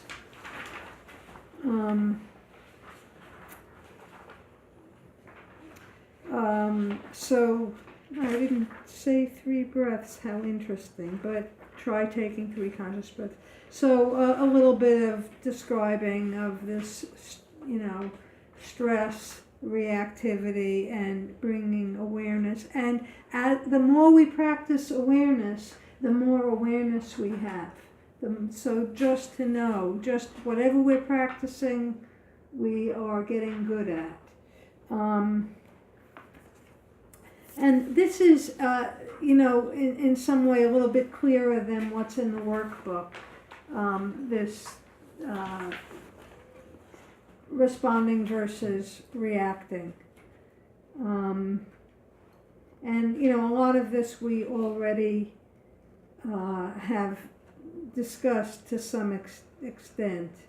But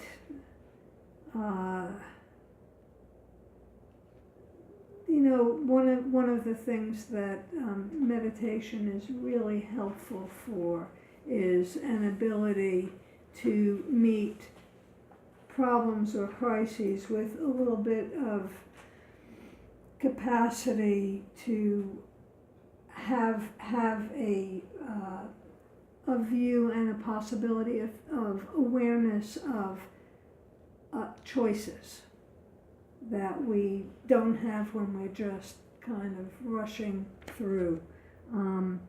And also, you know, I'm saying what's here. I'm more interested in what's true for you, but this idea of coming back to equilibrium a little bit more quickly and not spending lots of time in both of the, you know, if it's a bowling lane, the gutters, but being able to come back to center. You have the beautiful wild geese poem, and yeah, that's it. Any questions about any of this? Okay. So let's sit for a bit.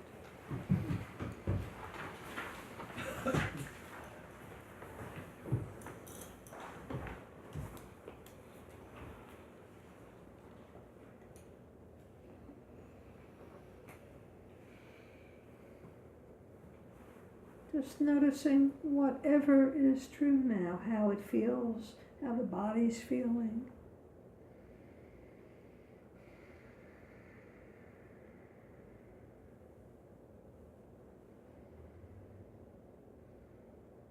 Bringing this non-judgmental awareness to just how it is now in the body.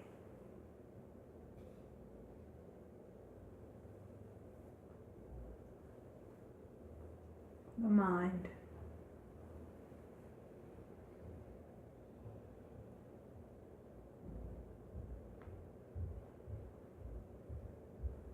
And the heart.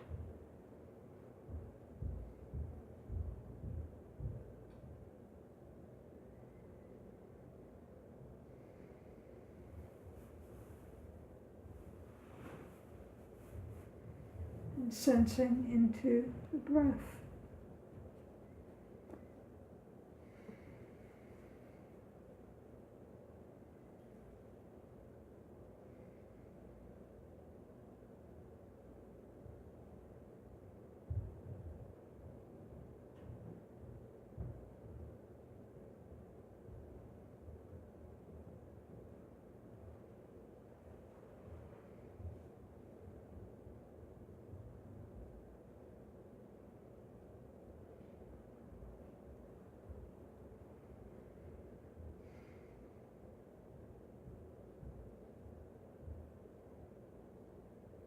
Appreciating this breath.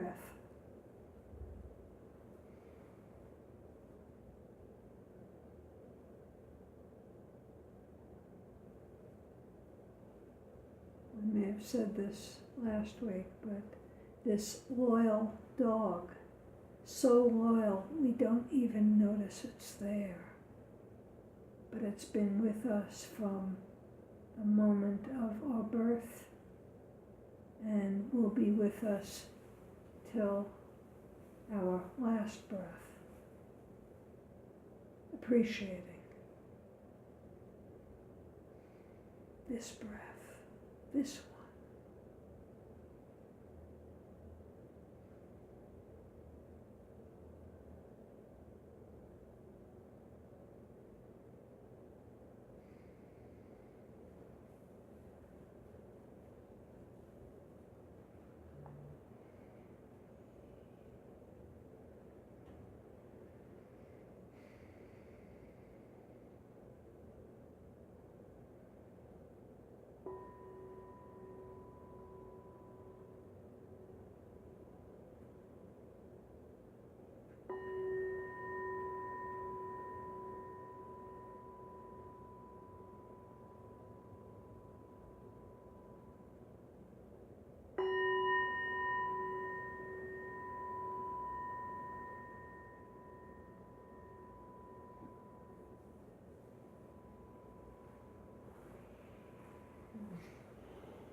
Thank you all for your presence tonight, and